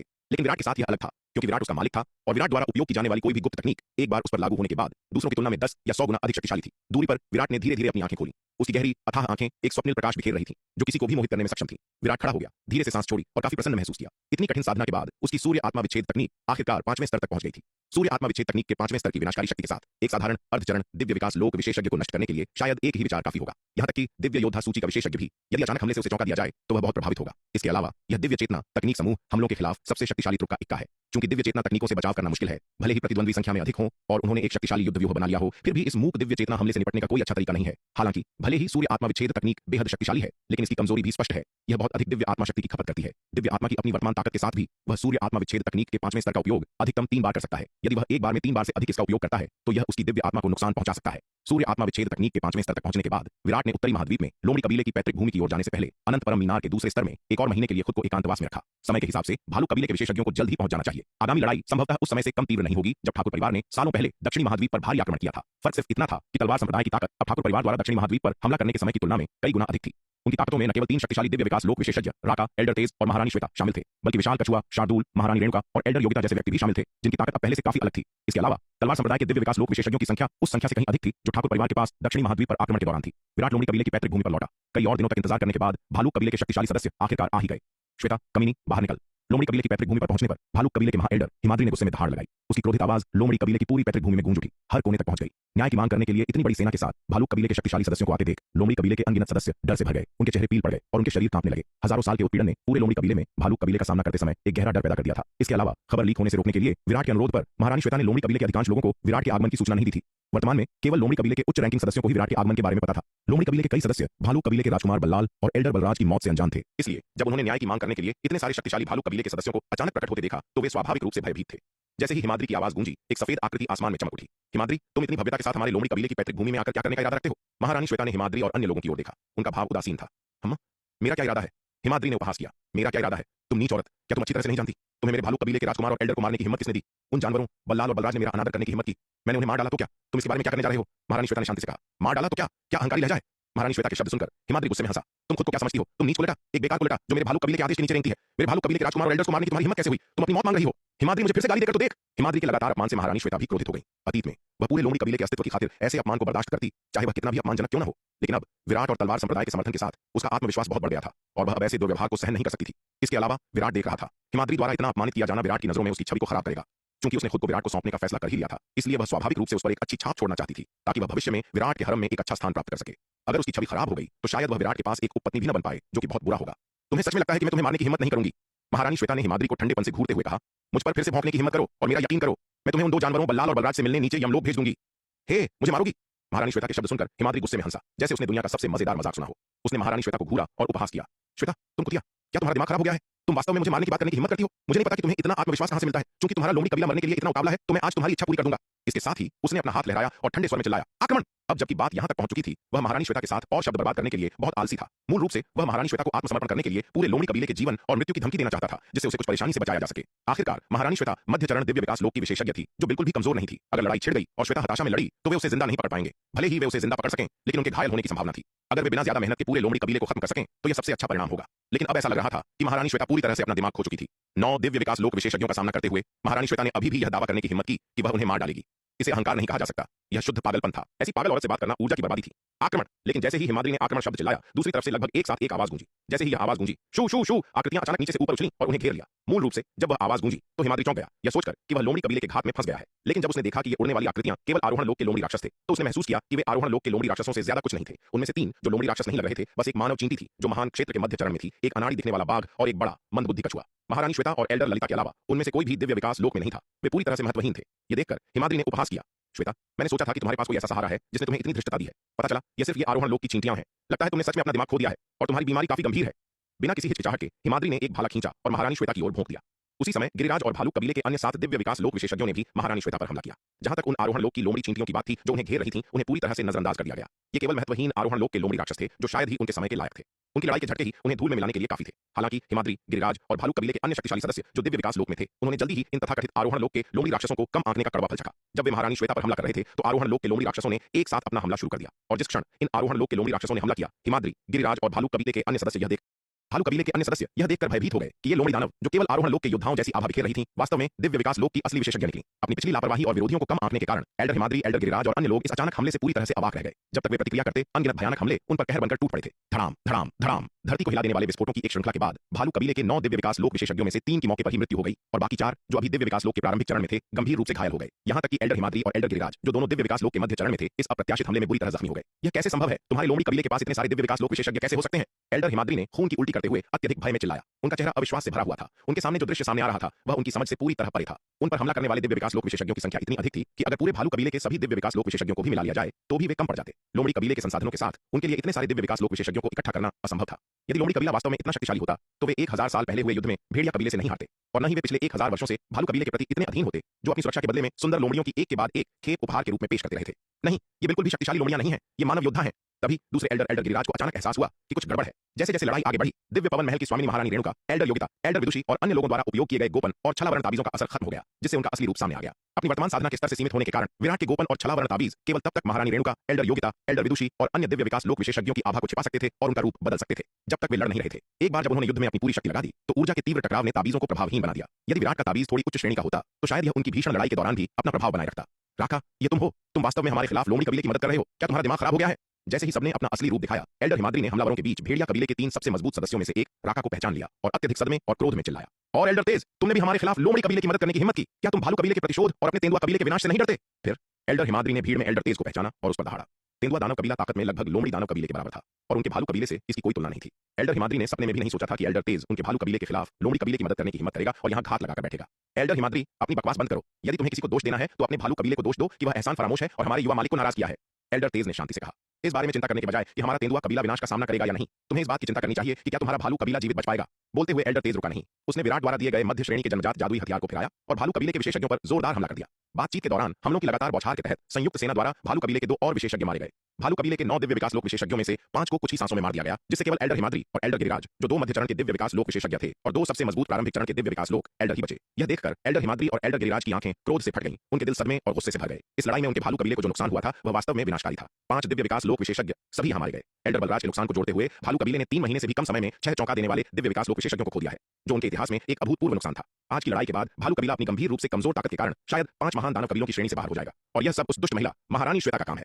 महारानी श्वेता, ए नीच औरत, तू बस इंतजार कर, हमारा भालू कबीला तुझे इसके लिए छोड़ेगा नहीं। एल्डर हिमाद्री दहाड़ा। अपने दांत पीसते हुए उसने अपनी सबसे शक्तिशाली वर्जित तकनीक का प्रयोग किया। एक कानफोड़ धमाके के साथ उसके शरीर से एक अतुलनीय रूप से शक्तिशाली आभा फूट पड़ी। इसके साथ ही वह एक विशाल भालू में बदल गया और घेरे को तोड़ने के लिए बेताब होकर प्रयास करने लगा। इतनी बड़ी संख्या में शक्तिशाली हस्तियों से घिरे होने के कारण उसने लड़ाई में देर करने की हिम्मत नहीं की। जीवित रहने के लिए उसने सब कुछ नजरअंदाज कर दिया और अपने पास मौजूद हर शक्तिशाली जीवन रक्षा तकनीक का इस्तेमाल किया। जबकि एल्डर हिमाद्री हताश तरीकों का उपयोग कर रहा था, एल्डर गिरिराज और दिव्य विकास लोक के प्रारंभिक चरण में मौजूद 2 अन्य भालू कबीले के एल्डरों ने भी वर्जित तकनीकों को उजागर किया, अपने असली रूपों को प्रकट किया और बाहर निकलने के लिए लड़ने लगे। एल्डर हिमाद्री और एल्डर गिरिराज पहले से ही बेहद शक्तिशाली मध्य चरण के दिव्य विकास लोक विशेषज्ञ थे, और 2 जीवित प्रारंभिक चरण के दिव्य विकास लोक भालू कबीले के एल्डर भी कमजोर नहीं थे। अब उन चारों ने अपने असली रूपों को प्रकट किया और बेतहाशा लड़ाई की, जिससे एक आश्चर्यजनक रूप से भयानक युद्ध शक्ति का प्रदर्शन हुआ। ऐसा लग रहा था कि वे घेरा तोड़ने और भागने ही वाले थे। यह देखकर महारानी श्वेता ने तुरंत एक हस्त मुद्रा बनाई और उनके हाथ से एक शक्तिशाली तरंग निकली। उठो, महारानी श्वेता चिल्लाई, और एक अतुलनीय रूप से चमकदार व्यूह प्रकाश तुरंत चमक उठा, जिसने पल भर में सैकड़ों अरबों मील के दायरे में एक अविश्वसनीय रूप से शक्तिशाली व्यूह प्रकाश अवरोध बना दिया। एल्डर हिमाद्री, एल्डर गिरिराज और अन्य लोगों ने अभी घेरा तोड़ा ही था और भागने ही वाले थे, लेकिन ऐन मौके पर उन्हें इस व्यूह प्रकाश अवरोध ने रोक दिया। यह देखकर एल्डर हिमाद्री और अन्य 3 तुरंत हक्का बक्का रह गए। उनकी आंखें अत्यधिक भय से भर गईं। यह कैसे हो सकता है? लोमड़ी कबीले का सुरक्षात्मक गठन इतना शक्तिशाली कब हो गया जो इतने विशाल क्षेत्र को कवर करने में सक्षम है? वे लोमड़ी कबीले के सुरक्षात्मक गठन से अनजान नहीं थे। जब भेड़िया कबीले ने लोमड़ी कबीले की पैतृक भूमि पर हमला किया था तो महारानी श्वेता सुरक्षात्मक गठन की बदौलत मुश्किल से बच पाई थी। हालांकि जब महारानी श्वेता ने उस समय सुरक्षात्मक गठन को सक्रिय किया था तो इसका दायरा केवल कुछ 100 अरब मील की त्रिज्या में था। आज इस सुरक्षात्मक गठन का कवरेज उससे 10 गुना बड़ा था जो उन्होंने पहले देखा था। Rod, Elder Himadri, Elder Giriraj और अन्य 3 गुस्से में दहाड़े और अपने सामने मौजूद व्यूह के प्रकाश अवरोध पर जोर से प्रहार किया। इस स्थिति का सामना करते हुए अपने कबीले के सुरक्षात्मक गठन की अपार शक्ति के साथ भी उनके पास बेतहाशा लड़ने के अलावा कोई विकल्प नहीं था। धड़ाम, एक कानफोड़ू गर्जना गूंज उठी। चारों के संयुक्त पूर्ण शक्ति हमले ने केवल पूरे गठन के प्रकाश अवरोध को थोड़ा हिला दिया। जिससे उसकी सतह पर लहरें पैदा हुई। उसमें एक दरार भी नहीं डाली जा सकी। यह देखकर एल्डर हिमाद्री, एल्डर गिरिराज और अन्य पूरी तरह से चकित रह गए। इतना शक्तिशाली कबीला, सुरक्षात्मक गठन, इसकी ताकत उनके अपने भालू कबीले के लगभग बराबर थी। लोमड़ी दानव कबीले का सुरक्षात्मक गठन अचानक इतना शक्तिशाली कैसे हो सकता था? आज जो कुछ भी हुआ था उसने उनकी समझ को पूरी तरह से पलट दिया था। अगर उन्हें पता होता कि इतने सारे दिव्य विकास लोक विशेषज्ञ लोमड़ी कबीले की पैतृक भूमि में घात लगाए बैठे हैं और लोमड़ी कबीले का सुरक्षात्मक गठन इतना शक्तिशाली हो गया है, तो वे कभी भी लोमड़ी दानव कबीले पर इतनी जल्दबाजी में हमला नहीं करते। लोमड़ी दानव कबीले की जबरदस्त ताकत के साथ भले ही भालू कबीले के सभी विशेषज्ञ पूरी ताकत के साथ बाहर आ जाएं, तो भी उनकी जीत निश्चित होगी। तो फिर उनमें से सिर्फ 9 को भेजने की बात ही क्या? दोनों पक्षों के बीच ताकत में भारी असमानता को देखते हुए इन 9 को भेजना व्यावहारिक रूप से आत्महत्या थी। जैसे ही एल्डर हिमाद्री, एल्डर गिरिराज और अन्य 2 अत्यधिक सदमे से भर गए, आकाश से एक अविश्वसनीय रूप से भयानक प्रकाश स्तंभ नीचे उतरा और एक कान फोड़ू गर्जना के साथ उनसे टकराया। इस भयानक प्रकाश स्तंभ के हमले के तहत दिव्य विकास लोक के प्रारंभिक चरण के 2 भालू कबीले के विशेषज्ञ तुरंत मारे गए। यहां तक कि एल्डर हिमाद्री और एल्डर गिरिराज भी तुरंत गंभीर रूप से घायल हो गए और जमीन पर गिर पड़े। नहीं, आसन मृत्यु को भांपते हुए एल्डर हिमाद्री और एल्डर गिरिराज आक्रोश में दहाड़े। वे भालू कबीले के उच्च पदस्थ प्रथम एल्डर और द्वितीय एल्डर थे, जो पूरे शक्ति सिंधु महाद्वीप में भी सर्वोच्च विशेषज्ञ थे। वे यहाँ कैसे मर सकते थे? हमें मत मारो, हम आत्मसमर्पण करते हैं। अपनी जान बचाने के लिए एल्डर हिमाद्री ने जल्दी से दया की भीख मांगी। एल्डर हिमाद्री के शब्दों को सुनकर महारानी श्वेता, जो कबीले के सुरक्षात्मक गठन को सक्रिय करने और हमलों की दूसरी लहर शुरू करने वाली थी, तुरंत रुक गईं और अपने बगल में खड़े विराट की ओर मुड़ी और पूछा, युवा मालिक, वे आत्मसमर्पण करना चाहते हैं। आपको क्या लगता है, क्या हमें उन्हें छोड़ देना चाहिए? आज की लड़ाई उनकी कल्पना से भी अधिक सुचारू रूप से चली। आज की लड़ाई से उन्होंने वास्तव में तलवार संप्रदाय की जबरदस्त ताकत देखी थी। वह विराट की और भी अधिक प्रशंसा करने से खुद को नहीं रोक पाई। विराट के लिए, जो केवल एक महान क्षेत्र के मध्य चरण का योद्धा था, इतने सारे विशेषज्ञों को अपनी आज्ञा का पालन करने का आदेश देना वास्तव में सराहनीय था। हरे वस्त्र पहने यह युवक वास्तव में एक दुर्लभ प्रतिभा था। विराट के प्रति उनके अपार सम्मान के कारण उनके प्रति महारानी श्वेता का रवैया और भी अधिक सम्मानजनक हो गया। यदि पहले उन्होंने केवल लोमड़ी कबीले के अस्तित्व की आवश्यकता के कारण विराट के सामने समर्पण किया था, तो इस समय विराट के प्रति उनका सम्मान पूरी तरह से उनकी दिल्ली प्रशंसा से उपजा था। हम भालू कबीले के साथ इस हद तक पहुंच चुके हैं, क्या आपको लगता है कि भले ही वे आत्मसमर्पण कर दें, यह वास्तविक अधीनता होगी? विराट ने एल्डर हिमाद्री और एल्डर गिरिराज पर एक नजर डाली और शांति से कहा, उन्हें जीवित रखने की कोई आवश्यकता नहीं है, बस उन्हें मार डालो। इससे पहले उसने भालू कबीले के युवा मालिक राजकुमार बल्लाल और भालू कबीले के एक दिव्य विकास लोक एल्डर बलराज को मार डाला था। इस लड़ाई में उसने भालू कबीले के 7 और दिव्य विकास लोक विशेषज्ञों को मार डाला। भालू कबीले के दिव्य विकास लोक विशेषज्ञों की संख्या जो उनके हाथों मारी गई थी, कुल 8 तक पहुंच गई थी। यह कहा जा सकता था कि उनके और भालू कबीले के बीच एक गहरी खून की दुश्मनी पैदा हो गई थी। विराट ऐसे दुश्मनों को अपने पास नहीं रखना चाहता था। यद्यपि वह उन्हें नियंत्रित करने के लिए उनकी आत्माओं के भीतर आत्मा प्रतिबंध लगा सकता था, लेकिन ऐसे दुश्मनों को अपने पास रखना अंततः एक बड़ा छिपा हुआ खतरा था। कौन जानता था कि एक दिन, एक महत्वपूर्ण क्षण में वे एक घातक झटका देने के लिए आपसी विनाश का जोखिम उठा सकते हैं। इसलिए ऐसे दुश्मनों को सीधे मारना ही बेहतर था। जी युवा मालिक, विराट के शब्दों को सुनकर महारानी श्वेता ने सम्मानपूर्वक सहमति व्यक्त की। इसके साथ उसने तुरंत कबीले के सुरक्षात्मक गठन में हेरफेर किया और इसे एल्डर हिमाद्री और एल्डर गिरिराज की ओर विस्फोट कर दिया। नहीं, यह देखकर एल्डर हिमाद्री और एल्डर गिरिराज की आंखें तुरंत फैल गईं और वे अनिच्छा भरे गुस्से में दहाड़े। उन्हें उम्मीद नहीं थी कि महारानी श्वेता उन्हें आत्मसमर्पण करने का मौका भी नहीं देंगी। वे 2 प्रतिष्ठित मध्य चरण के दिव्य विकास लोक विशेषज्ञ थे। 2 मध्य चरण के दिव्य विकास लोक विशेषज्ञों की सेवा प्राप्त करना एक अत्यंत दुर्लभ अवसर था। फिर भी महारानी श्वेता ऐसे अवसर को भी छोड़ देंगी? वे इसे बिल्कुल नहीं समझ सके। यह देखकर कि भयानक प्रकाश स्तंभ पहले ही नीचे गिर रहा था, इस क्षण भले ही वे आत्मविनाश करना चाहते हो, बहुत देर हो चुकी थी। एक कान फोड़ू गर्जना के साथ एल्डर हिमाद्री और एल्डर गिरिराज प्रकाश की किरण से तुरंत मारे गए। यह महान युद्ध भालू कबीले के सभी 9 दिव्य विकास लोक विशेषज्ञों के विनाश के साथ समाप्त हुआ। तलवार संप्रदाय ने एक शानदार जीत हासिल की। कुछ मामूली चोटों के अलावा किसी को कोई नुकसान नहीं हुआ। इतने कम नुकसान के साथ यह जीत काफी हद तक विराट की योजना और आदेश के कारण थी। लड़ाई से पहले विराट ने सभी को निर्देश दिया था कि वे अपनी सुरक्षा को प्राथमिकता दें और लापरवाह कार्यों से बचें। जब एल्डर हिमाद्री और एल्डर गिरिराज ने अपने असली रूपों को प्रकट करने के लिए वर्जित तकनीकों का उपयोग किया, तो समूह अपनी संयुक्त शक्ति के साथ उन्हें रोकने में सक्षम हो सकता था। हालांकि विराट ने टेलीपैथिक रूप से सभी को निर्देश दिया कि वे एल्डर हिमाद्री और एल्डर गिरिराज को उनकी वर्तमान स्थिति में न उलझाएं, बल्कि उन्हें बाहर जाने दें और महारानी श्वेता को उनसे निपटने के लिए कबीले के सुरक्षात्मक गठन को नियंत्रित करने दें। यह इन चारों को मारने के प्रयास में तलवार संप्रदाय के पक्ष में नुकसान से बचने के लिए था, जो कि एक शुद्ध घाटा होता। लोमड़ी कबीले की मदद करना मानव जाति की लड़ाई के लिए नहीं था। ऐसे मामलों में विराट हमेशा योग्यता की तलाश करने के बजाय गलतियों से बचने की कोशिश करता था। वह दुश्मन को मार देगा यदि वह कर सकता है, और यदि नहीं तो ऐसा ही सही। विराट नहीं चाहता था कि लोमड़ी कबीले के कारण तलवार संप्रदाय के सदस्य मरे। लड़ाई के बाद विराट और अन्य लोगों ने युद्ध के मैदान की सफाई शुरू कर दी। भालू कबीले के 9 दिव्य विकास लोक विशेषज्ञों के शवों को इकट्ठा किया। दिव्य विकास लोक दानवों के शव अतुलनीय रूप से कीमती खजाने थे। उनके खून और फर का उपयोग ताबीज को परिष्कृत करने के लिए किया जा सकता था। उनके पंजे और दांतों का उपयोग हथियार बनाने के लिए किया जा सकता था और उनके आंतरिक कोर का उपयोग गोलियों, पिल्स को परिष्कृत करने के लिए किया जा सकता था। यह कहा जा सकता था कि इस स्तर के दानव सिर से पैर तक खजाने थे। भले ही उनका उपयोग गोलियों या हथियारों को परिष्कृत करने के लिए नहीं किया गया हो, इस स्तर के दानवों के शव कठपुतलियां बनाने के लिए सबसे अच्छी सामग्री थे। 2 अंधकार दानव कबीले की कठपुतलियां, जिनका विराट ने पहले इस्तेमाल किया था, जो आरोहण लोक के अंतिम चरण में थीं, उसकी ताकत बढ़ने के साथ कुछ हद तक बेकार हो गई थीं। ये 9 दिव्य विकास लोक भालू कबीले के शव उसके लिए नई कठपुतलियां बनाने के लिए एकदम सही सामग्री थे। यदि वह सभी 9 दिव्य विकास लोक भालू कबीले के शवों को कठपुतलियों में परिष्कृत करता, तो यह निस्संदेह उसकी ताकत के लिए एक जबरदस्त बढ़ावा होगा। उनकी सहायता के लिए लोमड़ी कबीले की पैतृक भूमि की उनकी यात्रा स्पष्ट रूप से काफी लाभ लेकर आई थी। अकेले 9 दिव्य विकास लोक भालू कबीले के शवों ने उनकी यात्रा को सार्थक बना दिया। लोमड़ी कबीले की पैतृक भूमि पर हुई लड़ाई ने बहुत बड़ा हंगामा खड़ा कर दिया। जब लड़ाई छिड़ी तो इसने कई गुप्त रूप से देखने वाली आंखों को आकर्षित किया। इस लड़ाई के परिणाम ने तुरंत पूरे उत्तरी महाद्वीप में भारी हंगामा मचा दिया, विशेष रूप से भालू कबीला। जब लड़ाई छिड़ी तो भालू कबीले के एक मध्य चरण के दिव्य विकास लोक एल्डर ने दूर से निरीक्षण करने के लिए एक दिव्य चेतना अवतार भेजा। उस मध्य चरण के दिव्य विकास लोक एल्डर ने पूरी लड़ाई को स्पष्ट रूप से देखा। जब लड़ाई समाप्त हुई तो यह मध्य चरण का दिव्य विकास लोक एल्डर, जिसका चेहरा मौत की तरह पीला था, अंतरिक्ष को चीरता हुआ और उसका दिव्य चेतना अवतार भालू कबीले की पैतृक भूमि पर लौट आया। भालू कबीले की पैतृक भूमि में परिषद भवन में तीसरे एल्डर लोमड़ी कबीले की पैतृक भूमि पर लड़ाई कैसी रही? क्या लोमड़ी कबीले का सफाया हो गया? क्या उन्होंने उस कुतिया महारानी श्वेता को पकड़ लिया? भालू कबीले के एल्डर के दिव्य चेतना क्लोन की वापसी को देखकर, जो दिव्य विकास लोक के मध्य चरण में था, महाराज कुंभक ने जल्दी से पूछा। पिछली बार उन्होंने लोमड़ी कबीले की पैतृक भूमि पर एक दिव्य चेतना क्लोन भेजा था, लेकिन महारानी श्वेता ने उसे नष्ट कर दिया था, जिससे उनकी आत्मा गंभीर रूप से घायल हो गई थी। जब तक उनकी आत्मा ठीक नहीं हो जाती, तब तक वे एक और दिव्य चेतना क्लोन को संघनित करने या बनाने की हिम्मत नहीं कर सकते थे। इसलिए इस बार उन्होंने कबीले के तीसरे एल्डर को निगरानी का जिम्मा सौंपा था। सब खत्म हो गया। महाराज कुंभक के सवाल को सुनकर तीसरे एल्डर ने उदास होकर कहा, हाँ, मुझे पता था। प्रथम एल्डर और द्वितीय एल्डर के साथ और हमारे भालू कबीले के 7 दिव्य विकास लोक एल्डरों के साथ लोमड़ी कबीला कैसे नष्ट नहीं होता। तीसरे एल्डर की बात सुनकर महाराज कुंभक तुरंत विजयी होकर हंसे। हंसने के बाद उन्होंने तीसरे एल्डर की ओर देखा और जोर देकर पूछा, तीसरे एल्डर, तुमने मुझे अभी तक नहीं बताया, क्या प्रथम एल्डर और अन्य लोगों ने उस कुतिया महारानी श्वेता को पकड़ लिया? यही वह बात थी जिसकी उन्हें सबसे ज्यादा परवाह थी। उन्हें इस बात की ज्यादा परवाह नहीं थी कि लोमड़ी कबीले की अन्य लोमड़ी दानव बची हैं या नहीं। वे जो सबसे ज्यादा चाहते थे वह था महारानी श्वेता को पकड़ना और अपनी नफरत को बाहर निकालने के लिए उस कुतिया को यातना देना। कबीले के मुखिया, मैंने यह नहीं कहा कि लोमड़ी कबीला खत्म हो गया है, मैंने कहा हम खत्म हो गए हैं। तीसरे एल्डर ने महाराज कुंभक की ओर देखा। उनकी आंखें खाली थीं और उनका चेहरा पीला था। तीसरे एल्डर के शब्दों को सुनकर महाराज कुंभक को एहसास हुआ कि उनके हाव भाव में कुछ गड़बड़ है और उनके दिल में एक अशुभ आशंका उठ खड़ी हुई। तीसरे एल्डर, तुम्हारा मतलब क्या है? तुम्हारा मतलब क्या है कि हम खत्म हो गए हैं? महाराज कुंभक के चेहरे का भाव थोड़ा बदल गया, क्योंकि उन्होंने तीसरे एल्डर की ओर देखा और पूछा, हमने जिन लोगों को भेजा था वे सभी मारे गए हैं, जिनमें प्रथम एल्डर और द्वितीय एल्डर भी शामिल हैं। वे सभी मारे गए। तीसरे एल्डर ने निराश होकर कहा, तुमने क्या कहा? तीसरे एल्डर के शब्दों को सुनकर महाराज कुंभक अपनी सीट से उछल पड़े। उनका चेहरा काफी बदल गया। यह असंभव है, लोमड़ी कबीले की ताकत के साथ उन्होंने प्रथम एल्डर और अन्य लोगों को पूरी तरह से नष्ट कैसे होने दिया? तीसरे एल्डर, क्या तुम मजाक कर रहे हो? कबीले के मुखिया, मैं मजाक नहीं कर रहा हूं। प्रथम एल्डर और द्वितीय एल्डर वास्तव में उन सभी के द्वारा मारे गए थे। यदि आप मुझ पर विश्वास नहीं करते हैं तो आप पैतृक हॉल में जा सकते हैं और देख सकते हैं कि क्या प्रथम एल्डर और द्वितीय एल्डर की जीवन पट्टिका टूट गई है। तीसरे एल्डर ने शून्यता में कहा, लोमड़ी कबीले की पैतृक भूमि पर हुई लड़ाई उनके लिए बहुत बड़ा झटका थी। अभी भी वे सदमे से उबर नहीं पाए थे। तीसरे एल्डर के शब्दों को सुनकर महाराज कुंभक के चेहरे का भाव बार बार बदला। वे परिषद भवन से दूर चले गए और उस जगह की ओर उड़े जहां जीवन पट्टिकाएं रखी हुई थीं। जब वे पैतृक हॉल में पहुंचे और 9 टूटी हुई जीवन पट्टिकाओं को देखा तो महाराज कुंभक के चेहरे का भाव काफी बदल गया और वे लड़खड़ा गए, लगभग जमीन पर गिर पड़े। यह कैसे हो सकता है? यह कैसे हो सकता है? महाराज कुंभक ने 9 टूटी हुई जीवन पट्टिकाओं को देखा, पूरी तरह से तबाह हो गए। खुद से बड़बड़ाते हुए उस कुतिया महारानी श्वेता की ताकत के साथ वह संभवतः प्रथम एल्डर और द्वितीय एल्डर को कैसे मार सकती थी? यह सच नहीं हो सकता। यह खबर उनके लिए एक विनाशकारी झटका थी। एक साथ 9 दिव्य विकास लोक विशेषज्ञों का नुकसान, जिसमें मध्य चरण के दिव्य विकास लोक में प्रथम और द्वितीय एल्डर जैसे शीर्ष स्तरीय विशेषज्ञ शामिल थे, उनके भालू कबीले के लिए एक घातक झटका था। इतना भारी नुकसान उनके भालू कबीले को 5 महान दानव कबीलों के बीच अपनी जगह से पूरी तरह से हटाने के लिए काफी था। इस लड़ाई के बाद उनके पूरे भालू कबीले के पास केवल 3 मध्य चरण के दिव्य विकास लोक विशेषज्ञ और 9 प्रारंभिक चरण के दिव्य विकास लोक विशेषज्ञ बचेंगे, जो 5 महान दानव कबीलों में सबसे कमजोर भेड़िया कबीले के बराबर भी नहीं है। दानव कबीलों के बीच जंगल का कानून, योग्यतम की उत्तरजीविता अत्यंत क्रूर है। इसके अलावा उनका भालू कबीला दबंग होने का आदी था और उसने कई अन्य कबीलों को नाराज कर दिया था। अब जब उनके भालू कबीले की ताकत बहुत कम हो गई है तो इस बात की गारंटी देना मुश्किल है कि अन्य दानव कबीले उनके क्षेत्र पर आक्रमण करने के लिए उनकी कमजोर स्थिति का फायदा नहीं उठाएंगे। अब से उनके अच्छे दिन खत्म हो गए हैं। काफी देर बाद महाराज कुंभक आखिरकार अपनी बदहवास स्थिति से उबर पाए। वे वापस परिषद भवन में गए, तीसरे एल्डर का कॉलर पकड़ा और एक भयानक अभिव्यक्ति के साथ कहा, तीसरे एल्डर, मुझे सच बताओ, लोमड़ी कबीले की पैतृक भूमि पर वास्तव में क्या हुआ था? प्रथम एल्डर और द्वितीय एल्डर पूरी तरह से नष्ट क्यों हो गए? उस कुतिया महारानी श्वेता और लोमड़ी दानव कबीले की ताकत के साथ कोई रास्ता नहीं है कि वे ऐसा कर सकें।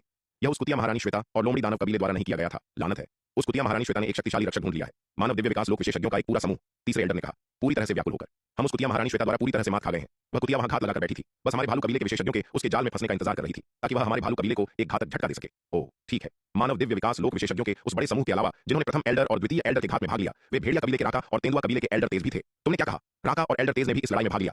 तीसरे एल्डर के शब्दों को सुनकर महाराज कुंभक की आंखें तुरंत लाल हो गईं। यह सही है, राका और एल्डर तेज के अलावा एक विशाल कछुआ और एक सफेद विशाल बाघ भी है। दोनों ही बेहद शक्तिशाली हैं। प्रथम और द्वितीय एल्डर के घात में शामिल दिव्य विकास लोक विशेषज्ञों की संख्या हमारे पूरे भालू कबीले के सभी दिव्य विकास लोक विशेषज्ञों की कुल संख्या के लगभग बराबर है। क्या आपको लगता है कि प्रथम और द्वितीय एल्डर के बचने की कोई संभावना है? तीसरे एल्डर ने उदास होकर कहा, शक्तिशाली विशाल कछुआ और सफेद विशाल बाघ, साथ ही राका और एल्डर तेज और मानव दिव्य विकास लोक विशेषज्ञों का एक समूह, ज्यादातर महिलाएं, क्या यह वही समूह हो सकता है जिसने 9 शिखर पर्वत में राका पर घात लगाया था? तीसरे एल्डर के वृतांत को सुनने के बाद महाराज कुंभक की अभिव्यक्ति अनिश्चित रूप से बदल गई, क्योंकि उन्होंने बात की। हालांकि महाराज कुंभक भारी भरकम और प्रभावशाली दिखते थे, लेकिन आखिरकार वे भालू कबीले के सरदार थे और मूर्ख नहीं थे। तीसरे एल्डर के वृतांत को जोड़ते हुए उन्होंने जल्दी से निष्कर्ष निकाला कि जिन लोगों ने एल्डर हिमाद्री और एल्डर गिरिराज पर घात लगाया था, वे संभवतः वही समूह थे जिन्होंने 9 शिखर पर्वत में राका पर घात लगाया था। राका भेड़िया कबीले के 3 सबसे मजबूत सदस्यों में से एक था और भेड़िया कबीले और लोमड़ी कबीले के बीच खून की दुश्मनी थी। राका बिना किसी कारण के भालू कबीले के खिलाफ लोमड़ी कबीले की मदद नहीं करेगा। इसके अलावा 9 शिखर पर्वत में पराजित होने के बाद राका ने पहले ही हरे वस्त्र वाले युवक के सामने आत्मसमर्पण कर दिया था। युवक के आदेश के बिना राका ने कभी भी अपने दम पर काम नहीं किया होता। मूर्ख बाघ, विशाल कछुआ और महिला दिव्य विकास लोक विशेषज्ञों के समूह को देखते हुए एल्डर हिमाद्री और एल्डर गिरिराज पर घात लगाने वालों की पहचान व्यावहारिक रूप से स्पष्ट थी। सरदार, हम आगे क्या करें? तीसरे एल्डर ने महाराज कुंभक से पूछा। उस कुतिया महारानी श्वेता ने हमारे भालू कबीले को इतना कष्ट दिया है, यह मामला इतनी आसानी से कैसे खत्म हो सकता है? मैं उस कुतिया को एक अकल्पनीय कीमत चुकाने पर मजबूर कर दूंगा। महाराज कुंभक ने ठंडे स्वर में कहा। उनकी आंखों में ठंडी रोशनी चमक रही थी। हालांकि वह कुतिया महारानी श्वेता अब मानव जाति की मदद से अविश्वसनीय रूप से शक्तिशाली है। इसके अलावा उनके लोमड़ी कबीले की पैतृक भूमि का सुरक्षात्मक गठन 10 गुना से अधिक मजबूत हो गया है। अपनी वर्तमान ताकत के साथ हम शायद उनके मुकाबले में नहीं है। अगर हम जबरन उनके लोमड़ी कबीले पर हमला करते हैं तो हमें ही परिणाम भुगतने होंगे। तीसरे एल्डर ने यह सुनकर संकोच किया। अब जब लोमड़ी कबीले को मानव योद्धाओं की सहायता मिल गई है तो उनकी ताकत बहुत अधिक हो गई है। दिव्य विकास लोक के योद्धाओं की संख्या 20 से अधिक हो गई है। विशेष रूप से विशाल कछुआ और मूर्ख बाघ की उत्पत्ति असाधारण लगती है। एक केवल अर्धचरण दिव्य विकास लोक में है और दूसरा केवल आरोहण लोक के शिखर पर है, लेकिन उनकी युद्ध शक्ति किसी दिव्य विकास लोक विशेषज्ञ से कम नहीं है। युद्ध शक्ति के संदर्भ में वह विशाल कछुआ किसी भी तरह से एल्डर हिमाद्री और एल्डर गिरिराज जैसे मध्य चरण के दिव्य विकास लोक विशेषज्ञों से कम नहीं था, जबकि उस मूर्ख बाघ की युद्ध शक्ति एक शीर्ष स्तरीय प्रारंभिक चरण के दिव्य विकास लोक विशेषज्ञ के बराबर थी। उनके भालू कबीले की वर्तमान ताकत के साथ भले ही वे अपनी पूरी सेना भेज दें, वे शायद केवल खुद को वध के लिए पेश करेंगे। सच तो यह है कि अपने दिल की गहराइयों में तीसरे एल्डर पहले से ही आभारी थे कि अगर लोमड़ी कबीला उनके भालू कबीले पर हमला नहीं करता तो उन पर सक्रिय रूप से हमला करने की तो बात ही छोड़ दें। यह ठीक इसलिए है क्योंकि उस नीच औरत महारानी श्वेता ने हमारे भालू कबीले को नुकसान पहुंचाने के लिए मानव जाति के साथ मिलीभगत की है। हम इसे लाभ के रूप में उपयोग कर सकते हैं। यदि वे अपनी ताकत से हमारे भालू कबीले को गंभीर रूप से नुकसान पहुंचाते तो हम असहाय होते। महाराज कुंभक ने ठंडे स्वर में कहा। कबीले के मुखिया का क्या मतलब है? तीसरे एल्डर ने कुछ हैरान होकर पूछा। हमारे भालू कबीले की वर्तमान ताकत के साथ हम स्वाभाविक रूप से उनका सामना करना जारी नहीं रख सकते, लेकिन हम मारने के लिए एक उधार के चाकू का उपयोग कर सकते हैं। उस नीच औरत महारानी श्वेता से निपटने के लिए राक्षस दरबार की शक्ति उधार ले सकते हैं, महाराज कुंभक ने कहा। महाराज कुंभक के शब्दों को सुनकर तीसरे एल्डर की आंखें अचानक चौंक गईं। थप्पड़ मारा और कहा, यह सही है, मैं उस बारे में कैसे भूल सकता हूं। हम मदद के लिए राक्षस दरबार से पूछ सकते हैं। उन्होंने पहले राक्षस दरबार से पूछने के बारे में नहीं सोचा था, क्योंकि उनके भालू कबीले और राक्षस दरबार के अच्छे संबंध नहीं थे। सटीक होने के लिए ऐसा नहीं था कि उनके भालू कबीले और राक्षस दरबार के बीच खराब संबंध थे, बल्कि यह था कि 5 प्रमुख दानव कबीलों और राक्षस दरबार के बीच संबंध आमतौर पर खराब थे। राक्षस दरबार नाम मात्र के लिए शक्ति सिंधु महाद्वीप पर दानव कबीलों का अधिपति था, लेकिन शक्ति सिंधु महाद्वीप के 5 प्रमुख दानव कबीले अपनी शक्ति के कारण राक्षस दरबार द्वारा शासित होने के लिए तैयार नहीं थे। व्यक्तिगत रूप से 5 प्रमुख दानव कबीलों में से कोई भी शक्तिशाली राक्षस दरबार का मुकाबला नहीं कर सकता था, लेकिन जब 5 प्रमुख दानव कबीले सेना में शामिल हुए तो वे राक्षस दरबार को चुनौती देने में सक्षम थे। राक्षस दरबार का सामना करने के इस मामले में 5 प्रमुख दानव कबीले बहुत सहयोगी थे। वे राक्षस दरबार के साथ समान स्तर पर खड़े होने के लिए सेना में शामिल हो गए। चूंकि 5 प्रमुख दानव कबीलों की संयुक्त शक्ति बहुत अधिक थी, इसलिए राक्षस दरबार उनके खिलाफ असहाय था। जब तक उनके कार्य बहुत अपमानजनक नहीं थे, राक्षस दरबार हस्तक्षेप नहीं करता था। इसलिए 5 प्रमुख दानव कबीले प्रभावी रूप से क्षेत्रीय सरदार बन गए। नाम मात्र के लिए वे अभी भी राक्षस दरबार के अधिकार क्षेत्र में थे, लेकिन वास्तव में उनके पास काफी स्वायत्तता थी। आमतौर पर भालू कबीला राक्षस दरबार के साथ जुड़ने से पूरी तरह से इनकार कर देता। वे चाहते थे कि राक्षस दरबार उन्हें अनदेखा करे। हालांकि इस बार भालू कबीले का नुकसान बहुत गंभीर था और अपनी वर्तमान ताकत के साथ वे बदला नहीं ले सकते थे। अब वे केवल राक्षस दरबार की शक्ति पर भरोसा कर सकते थे। इसके अलावा इस लड़ाई के बाद भालू कबीले के पास क्षेत्रीय सरदार बनने के लिए पर्याप्त ताकत नहीं रह गई थी। उन्हें अब से राक्षस दरबार के शासन के अधीन होना होगा। क्योंकि ऐसा ही था तो लोमड़ी कबीले के खिलाफ जवाबी कार्रवाई करने के लिए राक्षस दरबार की शक्ति का उपयोग क्यों न करें। तीसरे एल्डर अपने दिव्य चेतना क्लोन को तुरंत राक्षस दरबार में भेजें और उन्हें इस मामले की रिपोर्ट करें, ताकि राक्षस दरबार उस नीच औरत महारानी श्वेता को दंडित कर सके। महाराज कुंभक ने तीसरे एल्डर से कहा। उनका पिछला दिव्य चेतना क्लोन महारानी श्वेता द्वारा नष्ट कर दिया गया था और उनकी आत्मा अभी भी गंभीर रूप से घायल थी, जिससे उनके लिए एक और दिव्य चेतना क्लोन बनाना असंभव हो गया था। इसलिए यह मामला केवल तीसरे एल्डर को सौंपा जा सकता था। जी कबीले के मुखिया, मैं तुरंत प्रस्थान करूंगा। तीसरे एल्डर ने जल्दी से सहमति व्यक्त की। इसके साथ तीसरे एल्डर ने तुरंत एक दिव्य चेतना क्लोन बनाया, अंतरिक्ष को चीर दिया और उसे राक्षस दरबार की ओर भेज दिया। उत्तरी महाद्वीप, मध्य क्षेत्र। यह एक विशाल निर्जन पर्वत श्रृंखला थी। इन पहाड़ों के भीतर अनगिनत ऊबड़ खाबड़ शैली की इमारतें खड़ी थीं। यह शक्ति सिंधु महाद्वीप पर दानव जाति का केंद्र था, राक्षस दरबार। तभी राक्षस दरबार के किनारे पर आकाश में अचानक एक स्थानिक दरार खुल गई। तीसरे एल्डर का दिव्य चेतना क्लोन दरार से निकला और राक्षस दरबार की ओर उड़ गया। जैसे ही वह राक्षस दरबार के पास पहुंचने वाला था, तीसरे एल्डर को पहरेदारों ने रोक दिया। कुछ पूछताछ के बाद एक और पहरेदार रिपोर्ट करने के लिए अंदर गया और उसके बाद ही तीसरे एल्डर को जाने की अनुमति दी गई। राक्षस दरबार में प्रवेश करने पर भालू कबीले के तीसरे एल्डर को प्राप्त करने वाला व्यक्ति एक तोते जैसी नाक वाला व्यक्ति था। इस आदमी की आंखें तेज थीं और एक शक्तिशाली आभा बिखेर रही थीं। स्पष्ट रूप से वह भी एक शक्तिशाली मध्य चरण का दिव्य विकास लोक विशेषज्ञ था। प्रणाम, पंचम संरक्षक गरुड़। भालू कबीले के तीसरे एल्डर ने तुरंत तोते जैसी नाक वाले व्यक्ति को सम्मानपूर्वक प्रणाम किया। यह व्यक्ति कोई और नहीं बल्कि राक्षस दरबार का पंचम संरक्षक गरुड़ था, जो पूरे शक्ति सिंधु महाद्वीप में बहुत प्रसिद्ध व्यक्ति था। ताकत के मामले में यह पंचम संरक्षक भालू कबीले के कुलपति महाराज कुंभक से कमजोर नहीं था। हालांकि दोनों मध्य चरण के दिव्य विकास लोक योद्धा थे। भालू कबीले के तीसरे एल्डर ने राक्षस दरबार के इस पंचम संरक्षक के सामने अपमानजनक होने की हिम्मत नहीं की। इसके अलावा वह इस बार केवल एक दिव्य चेतना अवतार लाया था। यदि उसने इस पंचम संरक्षक को नाराज किया और अपने दिव्य चेतना अवतार को नष्ट करवा दिया तो उसे बहुत नुकसान होगा। एल्डर त्रिविक्रम, इस बार आपको राक्षस दरबार में क्या लाया है? तोते जैसी नाक वाले व्यक्ति गरुड़ ने भालू कबीले के तीसरे एल्डर की ओर देखा और उदासीनता से पूछा। इन 5 शक्तिशाली और अनियंत्रित दानव कबीलों के लिए उनके मन में बहुत स्नेह नहीं था, जो अपने क्षेत्रों को नियंत्रित करते थे। हालांकि 5 दानव कबीले काफी मजबूत थे और जब वे सेना में शामिल हो गए तो वे राक्षस दरबार को टक्कर देने के लिए पर्याप्त थे। राक्षस दरबार के पास इन स्थानीय सरदारों पर बहुत शक्ति नहीं थी। जब तक उन्होंने राक्षस दरबार के शासन का खुले तौर पर विरोध नहीं किया, राक्षस दरबार ने आमतौर पर उन्हें परेशान नहीं किया। पंचम संरक्षक, यह बूढ़ा आदमी हमारे भालू कबीले के लिए न्याय बनाए रखने के लिए राक्षस दरबार से पूछने आया है। भालू कबीले के तीसरे एल्डर त्रिविक्रम ने सम्मानपूर्वक कहा। तुम्हारे भालू कबीले के लिए न्याय बनाए रखें? गरुड़ यह सुनकर थोड़ा अचंभित हुआ और भौहें सिकोड़कर पूछा, किस बात का न्याय? भालू कबीला हमेशा बेहद दबंग था और वे ही थे जो अन्य दानव कबीलों को परेशान करते थे। कौन उन्हें संभवतः परेशान कर सकता था? उत्तरी महाद्वीप के पश्चिमी भाग में 5 प्रमुख दानव कबीलों में से केवल भालू कबीला और भेड़िया कबीला मौजूद है। हालांकि भेड़िया कबीले की ताकत स्पष्ट रूप से भालू कबीले से कम है। भालू कबीला हमेशा उत्तरी महाद्वीप के पश्चिमी भाग में एक प्रमुख शक्ति रहा है और कोई भी उन्हें उकसाने की हिम्मत नहीं करता है। अब एल्डर त्रिविक्रम वास्तव में राक्षस दरबार में आए हैं, यह दावा करते हुए कि वे चाहते हैं कि राक्षस दरबार उनके भालू कबीले के लिए न्याय बनाए रखे। यह कथन पूरी तरह से बेतुका लगता है। पंचम संरक्षक, लोमड़ी कबीले की मुखिया महारानी श्वेता ने हमारे भालू कबीले से निपटने के लिए हम पर घात लगाने के लिए मानव कबीले के साथ मिलीभगत करने में संकोच नहीं किया, जिससे हमारे भालू कबीले को 9 दिव्य विकास लोक विशेषज्ञों का नुकसान हुआ। यहाँ तक कि हमारे भालू कबीले के प्रथम एल्डर और द्वितीय एल्डर भी उनके घात में मारे गए। एल्डर त्रिविक्रम ने रोते हुए कहा, लोमड़ी कबीले का बाहरी लोगों के साथ मिलीभगत करना और अपनी ही तरह के लोगों का कत्लेआम करना बेहद घृणित और बेशर्म है और यह हर किसी द्वारा दंडित किए जाने योग्य है। अब जब लोमड़ी कबीले को मानव कबीले का समर्थन प्राप्त है तो उनका अहंकार अनियंत्रित है और हमारा भालू कबीला उनका विरोध करने में असमर्थ है। हम राक्षस दरबार से भीख मांगते हैं कि वे हमारे भालू कबीले के लिए न्याय बनाए रखें और हमारे दानव कबीले के तरीकों को सुधारने के लिए इस गद्दार को मार डालें। क्या लोमड़ी कबीले ने तुम्हारे भालू कबीले पर घात लगाने के लिए मानव कबीले के साथ मिलीभगत की, जिससे तुम्हें 9 दिव्य विकास लोक विशेषज्ञों का नुकसान हुआ? एल्डर त्रिविक्रम के शब्दों को सुनकर गरुड़ तुरंत हैरान रह गया और चिल्लाया। वास्तव में इस बूढ़े आदमी ने जो कहा वह बिल्कुल सच है, एक भी झूठ नहीं है। यदि पंचम संरक्षक इस पर विश्वास नहीं करता है तो वह जांच करने के लिए लोमड़ी कबीले में खुद जा सकता है और महारानी श्वेता से पूछ सकता है और उसे पता चल जाएगा कि इस बूढ़े आदमी ने जो कहा वह गलत नहीं है। एल्डर त्रिविक्रम ने दुखपूर्वक कहा। एल्डर त्रिविक्रम के शब्दों को सुनकर गरुड़ ने गहरी भौहें सिकोड़ ली। यदि एल्डर त्रिविक्रम ने जो कहा वह सच था तो लोमड़ी कबीले की हरकतें वास्तव में अपमानजनक थीं। अपनी जाति को नुकसान पहुंचाने के लिए बाहरी लोगों के साथ मिलीभगत करना किसी भी जाति में एक अत्यंत वर्जित कार्य था। यद्यपि दानव जाति के भीतर संघर्ष भी बहुत क्रूर थे, भले ही कई संघर्ष थे, वे अभी भी दानव जाति के आंतरिक मामले थे। दानव जाति को नुकसान पहुंचाने के लिए बाहरी लोगों के साथ मिलीभगत करने का लोमड़ी कबीले का कार्य प्रकृति में पूरी तरह से अलग था। एल्डर त्रिविक्रम के शब्दों को सुनने के बाद गरुड़ ने थोड़ी देर के लिए विचार किया, फिर एक दिव्य चेतना क्लोन को अलग किया, अंतरिक्ष को चीर दिया और इस मामले की सच्चाई की जांच करने के लिए लोमड़ी कबीले की पैतृक भूमि की ओर दौड़ पड़ा। लोमड़ी कबीले की पैतृक भूमि। महारानी श्वेता महान युद्ध के बाद के परिणामों से निपट रही थी जब उन्होंने अचानक गरुड़ के दिव्य चेतना अवतार को नीचे उतरते देखा और वह थोड़ी चौंक गई। गरुड़ राक्षस दरबार के पंचम संरक्षक थे, वे आज यहाँ क्या कर रहे थे? पंचम संरक्षक, आपको मेरे विनम्र निवास में क्या लाया है? महारानी श्वेता आगे बढ़ी और गरुड़ के दिव्य चेतना अवतार का अभिवादन करने गई। महारानी श्वेता, मैंने सुना है कि तुम्हारे लोमड़ी कबीले ने भालू कबीले को नुकसान पहुंचाने के लिए मानव योद्धाओं के साथ मिलीभगत की, जिसमें 9 दिव्य विकास लोक विशेषज्ञ मारे गए। क्या यह सच है? गरुड़ ने महारानी श्वेता को देखते हुए पूछा। हाँ, यह सच है। गरुड़ के शब्दों को सुनकर महारानी श्वेता ने इससे इनकार नहीं किया और आसानी से सिर हिला दिया। महारानी श्वेता, क्या तुम जानती हो कि तुम्हारे कार्यों ने हमारे दानव कबीले के नियमों का गंभीर उल्लंघन किया है? मनुष्यों के साथ मिलीभगत करना और अपनी ही तरह के लोगों को नुकसान पहुंचाना दानव कबीले के नियमों में एक बड़ा अपराध है। क्या तुम यह नहीं जानती? यह देखकर कि महारानी श्वेता ने इसे इतनी आसानी से स्वीकार कर लिया, गरुड़ अचंभित रह गया, लेकिन फिर उसकी निगाहें ठंडी हो गईं क्योंकि उसने महारानी श्वेता को घूरा और ठंडी आवाज में कहा, हाँ, एक बड़ा अपराध। महारानी श्वेता ने उपहास किया। मानव जाति के साथ मिलीभगत करके भालू कबीले के उन जानवरों को मारने के बाद मैं अभी भी जीवित और अच्छी हूं। लेकिन अगर मैंने मानव जाति के साथ मिली भगत नहीं की होती तो मेरा लोमड़ी कबीला बहुत पहले ही भालू कबीले के उन जानवरों द्वारा मिटा दिया गया होता।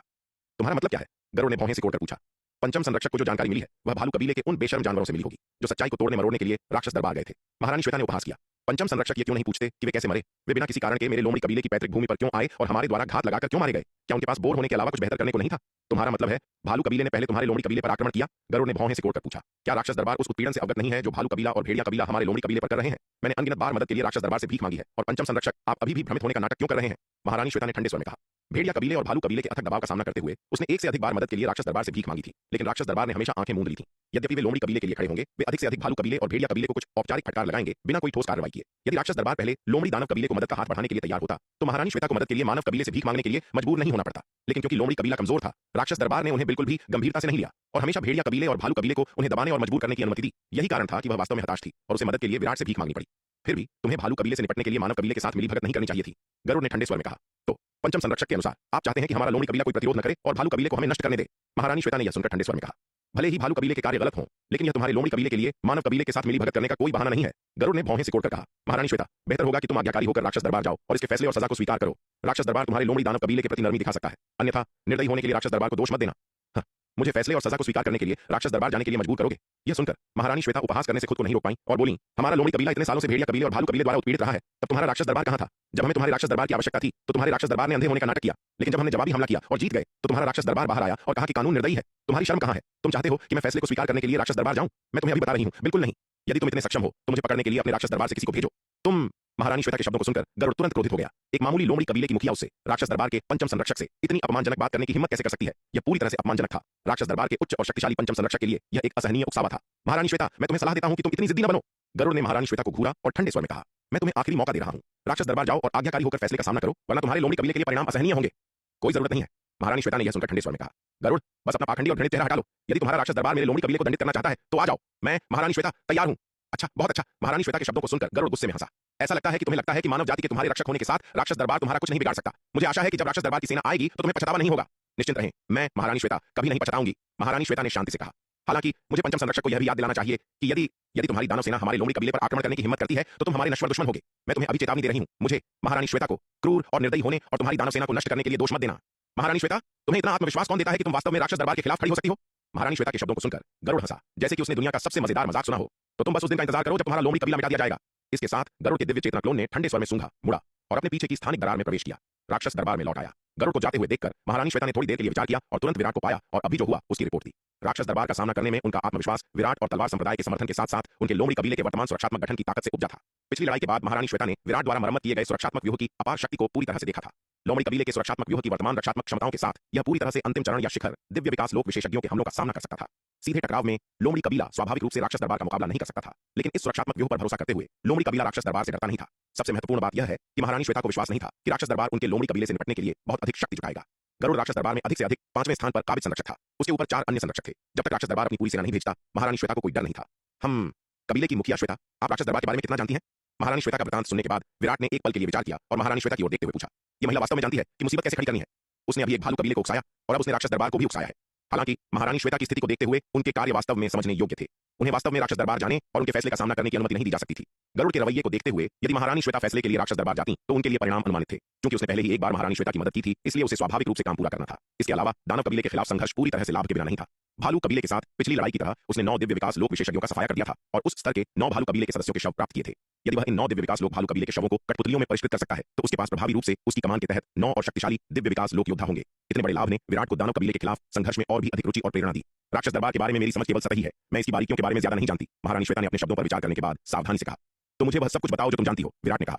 ठीक है, महारानी श्वेता ने सिर हिलाया। इसलिए महारानी श्वेता ने राक्षस दरबार के बारे में जो भी जानकारी वह जानती थी वह सब विराट को बता दी। राक्षस दरबार में सबसे शक्तिशाली व्यक्ति दानव प्रभु सम्राट महाबल हैं, जिनके बारे में कहा जाता है कि वे दिव्य विकास लोक के अंतिम चरण में एक शीर्ष स्तरीय विशेषज्ञ हैं। हालांकि क्योंकि सम्राट महाबल कई वर्षों से एकांतवास में हैं और बाहरी मामलों पर शायद ही कभी ध्यान देते हैं, उनका वर्तमान साधना स्तर केवल एक अनुमान है। दानव प्रभु बनने के बाद से सम्राट महाबल ने कई वर्षों तक कोई कदम नहीं उठाया है और बहुत कम लोग उनकी असली ताकत जानते हैं। दानव प्रभु के नीचे राक्षस दरबार में सबसे